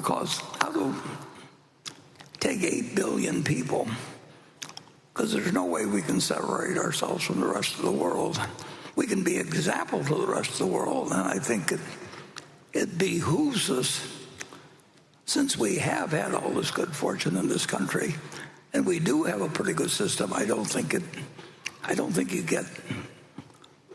get very far by lecturing the world on how you are the one that should tell them what they should do with their lives. I think you get a certain amount of resentment when just a few hundred years ago, a whole different group of countries were running the world, and now you start giving them advice, and I think it's a real mistake in communication or in persuasion to lecture a bunch of people where you've just won the game. I mean, but anyway, I would say that I would advise Ben to figure out how to win the game and keep a certain amount of humility at the same time. And I would tell him to try and design a system that doesn't invent too many things that can destroy the planet, that become uncontrollable once you get them out there. There was no alternative to us developing the atom bomb, but the expansion of the number of people that have the ability from 1 to 8 and 9 probably pretty soon with Iran. I mean, that's a mistake that society just could not afford to make. I mean, solving the problem with 9 variables instead of simply 1. Now, it's totally understandable. My dad was in Congress when the atom bomb was first used. It's amazing how Sam Rayburn kept the House of Representatives uninformed, because they're supposed to appropriate all the money, and he had 435 congressmen there, and they had no idea they were appropriating money for Los Alamos, or what was going on in Chicago, or what was going on at Tennessee. But anyway,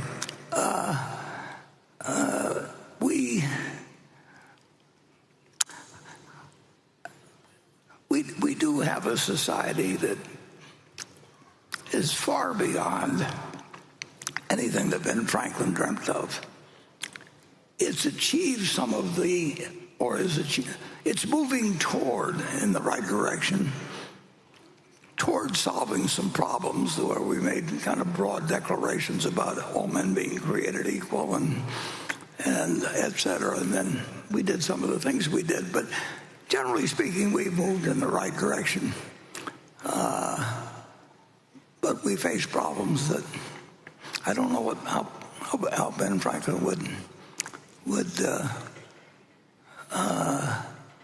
attack the problem of what you do once you get weapons of mass destruction in many hands, and when you essentially look at the world as something where there are winners and losers, and that the winners are, humiliate the losers and do all kinds of things. But I'll let the people that are a lot younger here figure out the answers on that. But it's still the most wonderful. There's never been anything you could dream like what has happened in the United States. So it's the best place and the best time to be alive by miles in history. Just think of a couple hundred years ago and somebody, yanking out a few of your teeth and pouring whiskey down you and and subsistence, and particularly in this Midwest, just imagine waiting until the Missouri froze over every year just to see whether you can get your wagon across and maybe have a pregnant woman in the back, it's just amazing what has happened of a positive nature during my lifetime. And then the question is how do you keep it and how do you improve it? And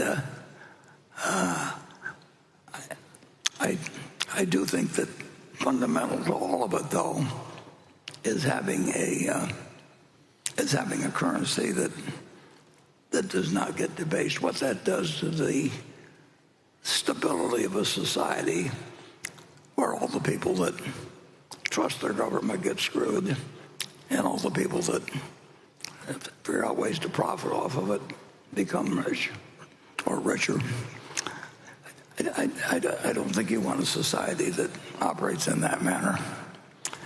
So anyway,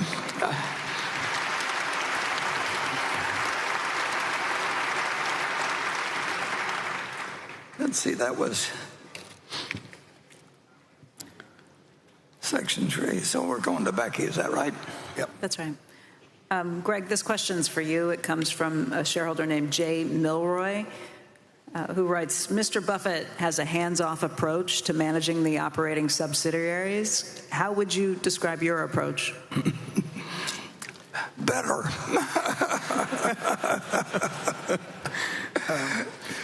Well, we've got our managers over there, and I would say going back to 2018, it's been very fortunate to be in this role because, one, I had to learn a lot of the businesses, and there's no question, as Warren bought the businesses, had that general knowledge. I absolutely had to engage with each of them, and they've been great in sharing their business models, their approach, their thoughts around where the risks and opportunities are. And I think as we went through that, there's no question I had questions and wanted to engage with them. And Warren talks about the curiosity being important as you go through things. That would be my style, to have questions and comments around their business, their frameworks. At the same time, they have great businesses and they run them very autonomously, and that remains in place. But if there's opportunities to see where maybe you've seen something in another business or an opportunity I may see in their industry, we're going to discuss it and see if that's something we should pursue, or are we properly addressing the risk. And I found all our managers to be absolutely engaging on that and want to have those dialogues. And I'd say that's a reflection of my approach. I'd also say that when you think of our managers, again, very autonomous. They run their businesses. They know it better than I ever will. But if I see an opportunity that it's well worth their time to talk to another one of our managers, if it's Geico and they've gone through a technology transformation, they're not by themselves that need to be thinking that way. We want to make sure the right folks are talking and figuring out how we can benefit from the prior experiences. So it's, I would say, more active, but hopefully in a very positive way. And we got an exceptional group, so it's worked out exceptionally well as I've gone through that period of time. It's working way better with Greg than with me because, you know, I just I didn't want to work as hard as he works, and I could get away with it because we've got a basically good business, very good business, and I wasn't in danger of you firing me by virtue of ownership and the fact that we would do pretty well. But the fact that you can do pretty well doesn't mean you couldn't do better, and Greg can do better at many things. Many people want to be managed, need help in being managed. Some don't. Some you just leave alone. You know, we've had managers that would have been crazy to start giving instructions to because they just quit.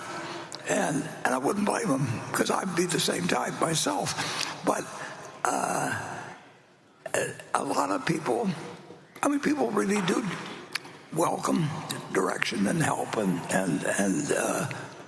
you know, and particularly when they're getting it from somebody like Greg that really lives the life himself and doesn't just come down from high and say, you know, here's what you do while I do something else. You know, and a manager that behaves differently than what he's asking the people beneath them to behave, it just doesn't work over time. And people want a manager that they admire, and they're not going to admire him if those people profess to behave in one manner and behave in another manner. It's easier. This is a sad thing, but it's easier for an organization to see its quality move downward than it is upward. I mean, if the boss behaves badly, it causes everybody behave. I mean, that is really catching. It's not as catching on the way in upper management, but if the manager is doing a lot of little things to grease his own situation, pretty soon, let's say you're running a retail establishment, pretty soon all the employees, or a lot of the employees, are telling their friends that they get a discount, with the retail operation, and if their friend wants something, they'll put it on their account and then get the discount. Once you start deviating downward, it is really contagious and it is hard to rebuild. So you really need someone that behaves well on top and is not playing games for their own benefit. And we get a lot of managers that bend over backwards not to do that sort of thing. And then we get a few that bend over forwards. And if you get enough companies, you're going to get a lot of different forms of behavior. And Greg does something about it, and I've generally been lax in doing something about it, but he's done a way better job at that than I have. Okay.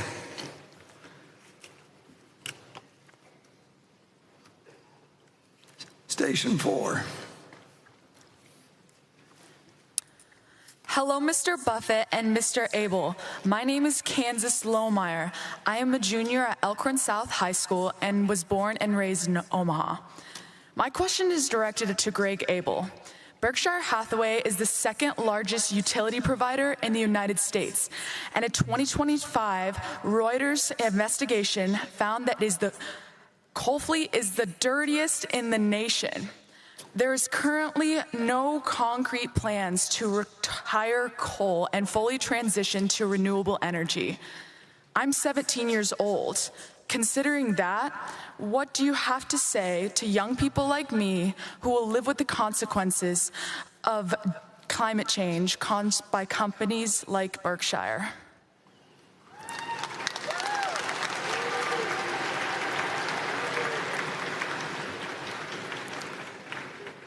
Thank you for both your question and your comments, because it is important to understand, say, Berkshire Hathaway Energy, but also how they operate, and maybe using Iowa at least as a starting example, because I think that was one of the states cited in the report. One of the important things that I'd say early in us acquiring our energy companies, and I go back to when we acquired Mid-American, we acquired it in 1999. Berkshire purchased Mid-American in 2000. But one thing that became very clear to myself and our teams was that what we do within our utilities is really driven in two fronts. One, we absolutely have to meet the requirements and the law that's laid out federally. But most importantly, we had to recognize we implement public policy across these states. And that was an interesting conversation when I go back to Iowa. And again, the report cited that as a significant problem.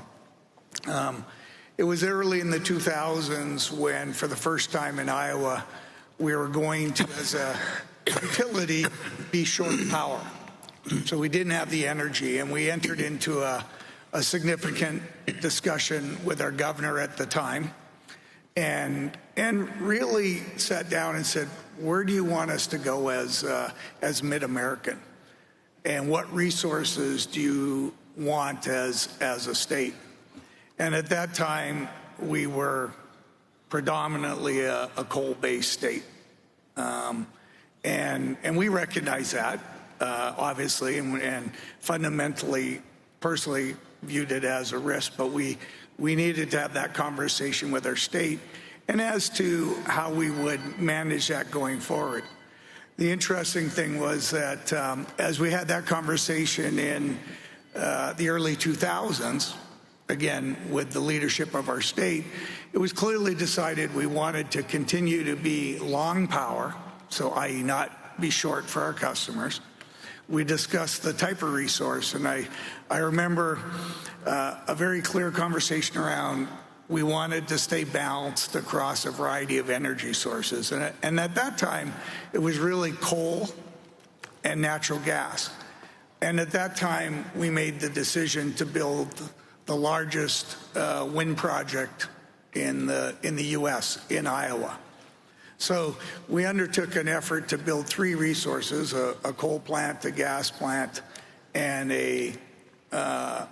what was the first wind project we owned in Mid-American. And again, it was very consistent with what the state wanted, but we also laid some important groundwork there because we started to define the importance of renewable energy, non-carbon resources, but it has to be consistent with what the state wanted. And we've gone on since that period of time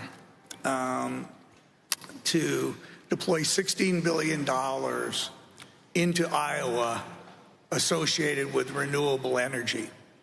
Again, very consistent with what our state wanted us to do, i.e. the underlying policy. We don't get to make that decision and just spend $16 billion. It's done in conjunction with our governors, our legislatures, our regulators. And at the same time, we've had the opportunity to retire 5 of the 10 coal units. Now, as the report highlighted, I understand people would like those other 5 coal units retired at this time. But to think we deployed $16 billion to retire 5, and it's a very good outcome for our customers. We've been able to maintain our rates. They're some of the lowest in the country. So it's been done very efficiently. But the reality is we still need those 5 coal units to keep the system stable. We cannot have a Spain-Portugal situation.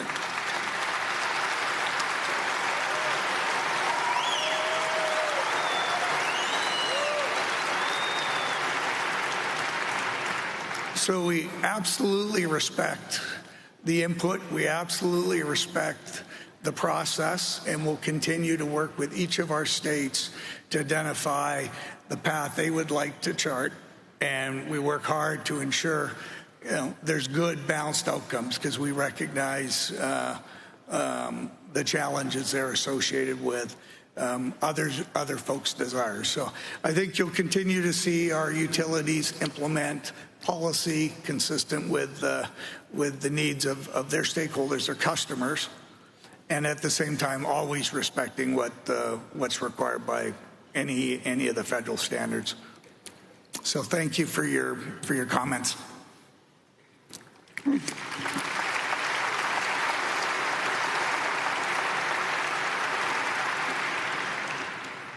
Okay, 31. Let's see. Becky. This question comes from Billy DeRoss. He writes, Mr. Buffett, as a nurse from New York State, I've spent years struggling to secure good health insurance for myself, even while working on the front lines to save lives. In New York, accessing insurance means navigating a confusing state-run system that feels like it's designed to overwhelm. I'm curious, what ultimately led to the end of your healthcare venture with JP Morgan and Amazon? And given your commitment to value and long-term thinking, would you ever consider taking another look at health insurance reform in the U.S.? Yeah, we're spending close. It's hard to get the precise figure, but close to 20% of GDP on health. And if you go back to 1960, there were a number of countries that were each spending around 5%. And then the lines began to diverge dramatically. But the mathematical fact that there are only 100 percentage points in the equation didn't change. So we tried that experiment with JP Morgan and Amazon, and we had 3 people that didn't think they knew the answer, but thought that, in my case, I used the term that it was a tapeworm in the economy, and we also found out that the tapeworm was alive in every part of the country. I mean, the hospitals liked it. The hospitals had prominent people who worked with people. People generally liked their doctor, didn't like the system. I mean, all kinds of things. But in the end, J.P. Morgan and Amazon and Berkshire were not going to have any effect on changing that 20%. Now, that 20%, there are only 100 percentage points available, and when other countries spend 6 or 7% and perhaps use our system to their advantage, which is also very true. That is an enormous percentage of an economy, and we simply, it was too entrenched to really do much in the way of change. And we spent some money on it, and we did some work, and we learned a good bit about our own systems. And we saw the degree to which the present system was ingrained in so many people's, whether the healthcare providers or whether everybody, and these aren't evil people. I mean, they're just going about something and trying to save lives. But we found that whether it was in Canada or France or Britain or wherever it might be, that if you looked at our costs, that they were just far higher, and to some extent we were subsidizing the rest of the world, and people would come to the United States to do the really unusual or challenging aspects of health in terms of operations and that sort of thing. But we made no progress. And there comes a point where, the government's, it's so involved in the situation, and health is so important to everybody. And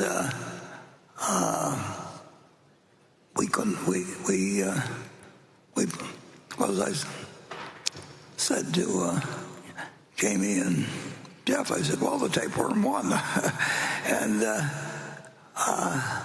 there are problems of society when you get 20% of your GDP going into a given industry. The degree of enthusiasm for changing that industry, the political power that the industry will have, and that doesn't mean they're evil. Everybody, they just end up there, and so I don't know. We came to the conclusion we didn't know the answer, three of us, and we had the money to do it, and we didn't know how to change how 330 million people felt about their doctor, felt about their health care, what they felt entitled to,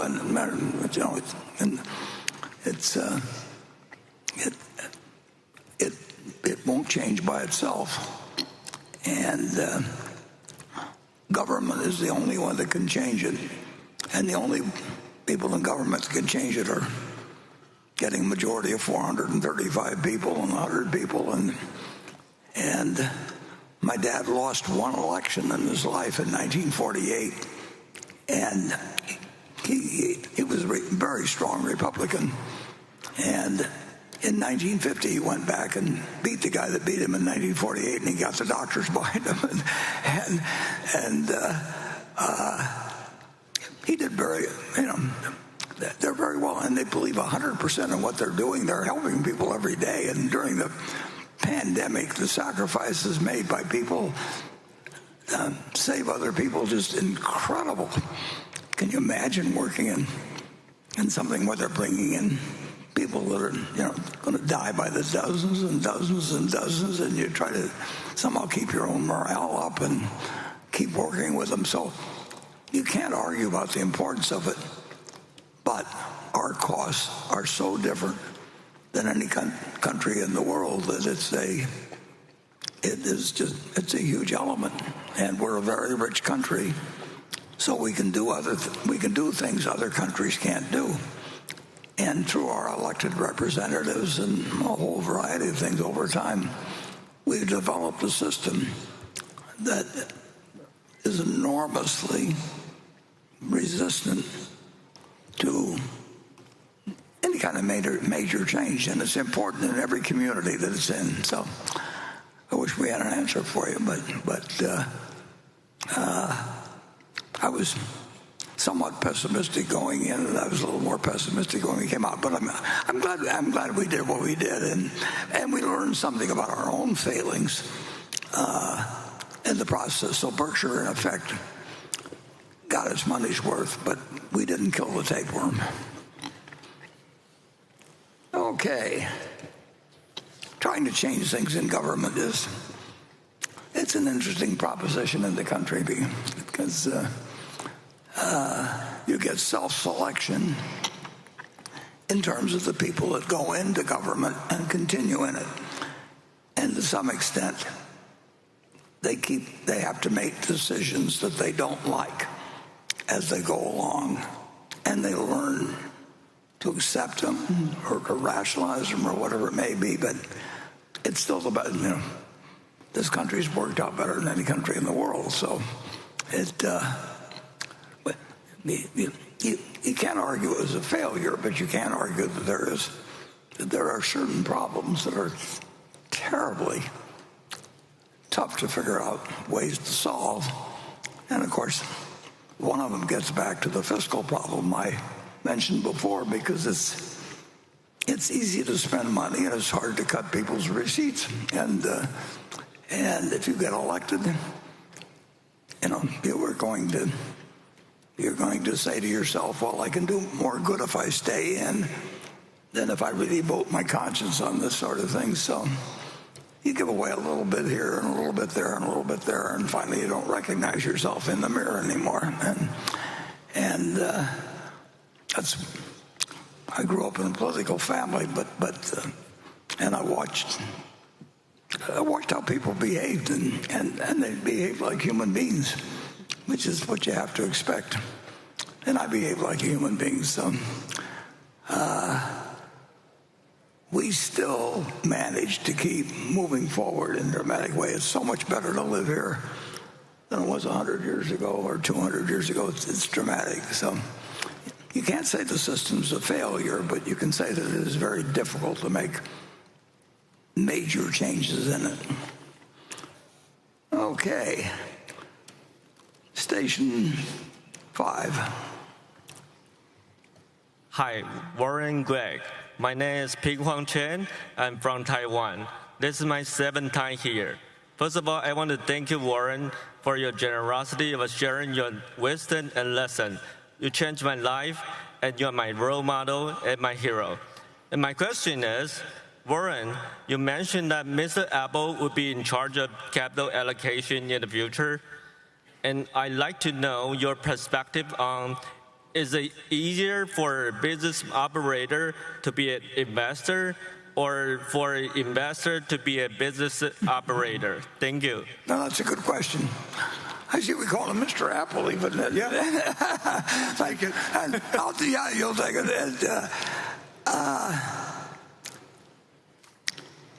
It's a lot tougher to be an operator. I mean, it's easier to sit in a room like I do and play around with money. It's just an easier life. That doesn't mean it's a more admirable life. It doesn't.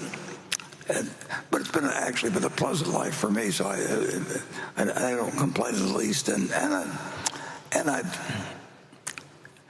been able to choose my friends, which has made an enormous difference in my life. I've never had to work for anybody that I really didn't admire. I mean, that's a luxury in life. I had 5 different people I worked for, and they were fantastic. Whether it was the manager of the local Pennies, which is located, it used to be located a couple miles from here, and newspaper managers, everything. I have never been really disappointed by any teacher I've had. So, but I would have to admit that I have been able to choose what I do with my day to an extraordinary degree compared to be a business operator. And in many cases, I wouldn't like to compete to be a top-notch business operator in terms of some of the behavior that might be forced upon me. I am the master. I mean, I've found myself in this position where I can run the kind of company I want to run, and that's an extraordinary luxury. And with that, I should say that I'm getting a section that says 5-minute warning, exclamation point, 5-minute warning, exclamation point. So I would now like to turn to a subject that I want to discuss with you a few minutes, and then when I'm through discussing this, I'll let Becky ask me a question or two, which you may want some elaborate questions that come to you as I make these comments. Tomorrow we're having a board meeting of Berkshire, and we have 11 directors. 2 of the directors, who are my children, Howie and Susie, know of what I'm going to talk about there. The rest of them, this will come as news to.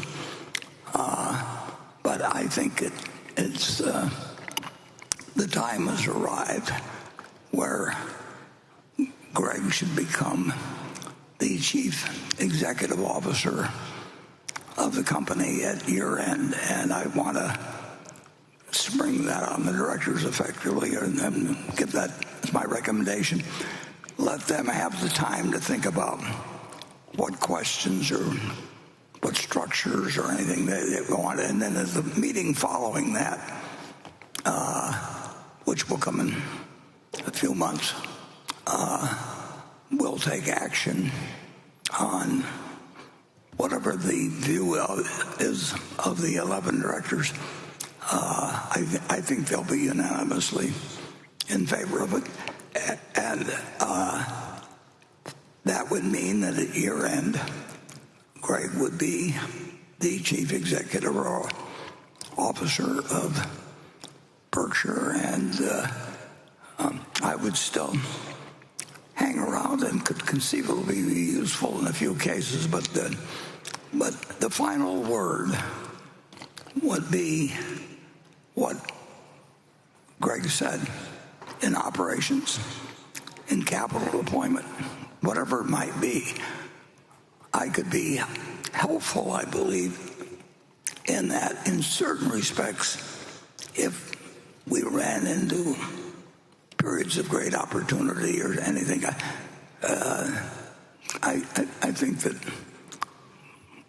Berkshire has a special reputation that when there's times of trouble for the government, that we are an asset and not a liability, which is a position that's very hard to have, because usually the public and government get very negative on business if there's a time like that. But so I think there might be a time when I'd be helpful, but Greg would have the tickets, and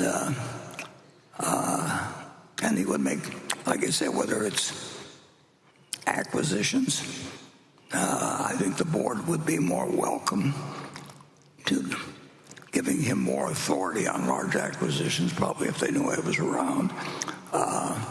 But he would be the chief executive, period. And like I say, the plan is to, and Greg doesn't know anything about this until what he's hearing right now, but that, yeah,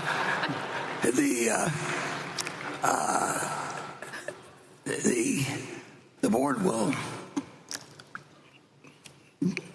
be able to ask me questions tomorrow as to a little more of the specifics of what they should be thinking and all of that. But they'll digest it, and then at the next board meeting after that,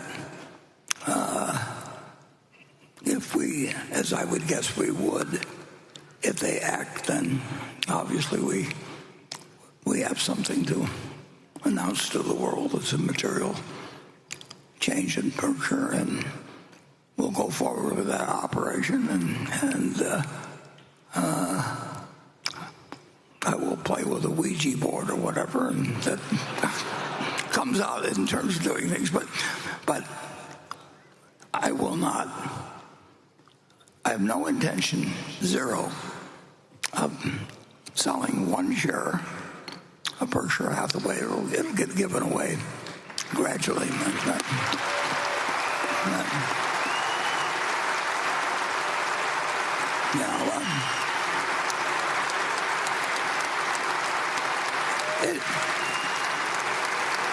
It just won't.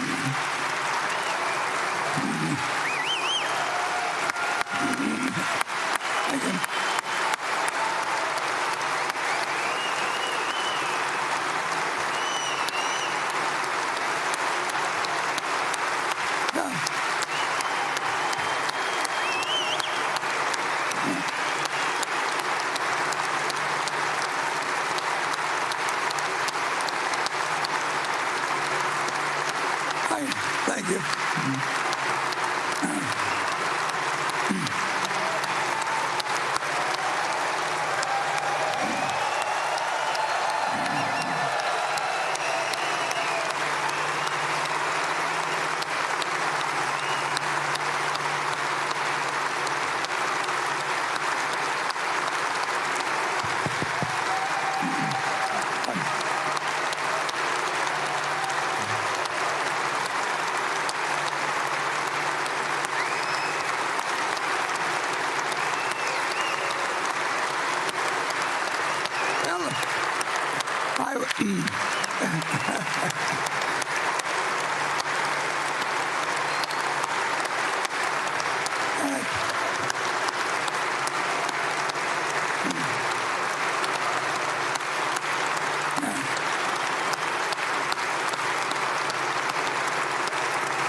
Okay, drink your Coke and calm down.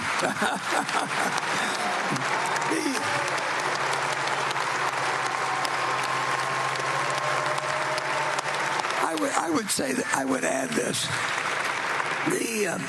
The decision to keep every share is an economic decision, because I think the prospects of Berkshire will be better under Greg's management than mine.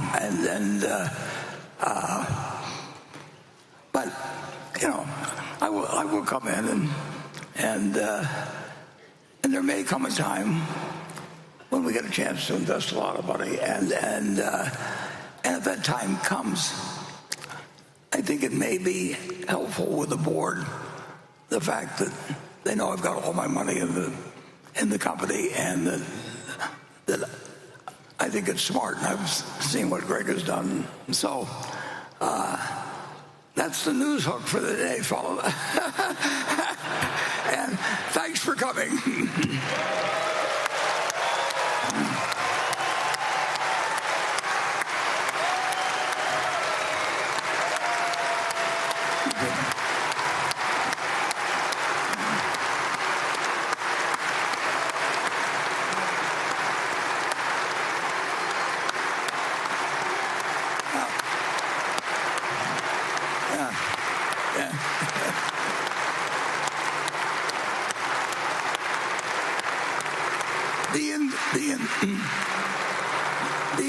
The enthusiasm shown by that response can be interpreted in two ways, but I'll take it as a problem. Thank you. Can you share, sir? Yep.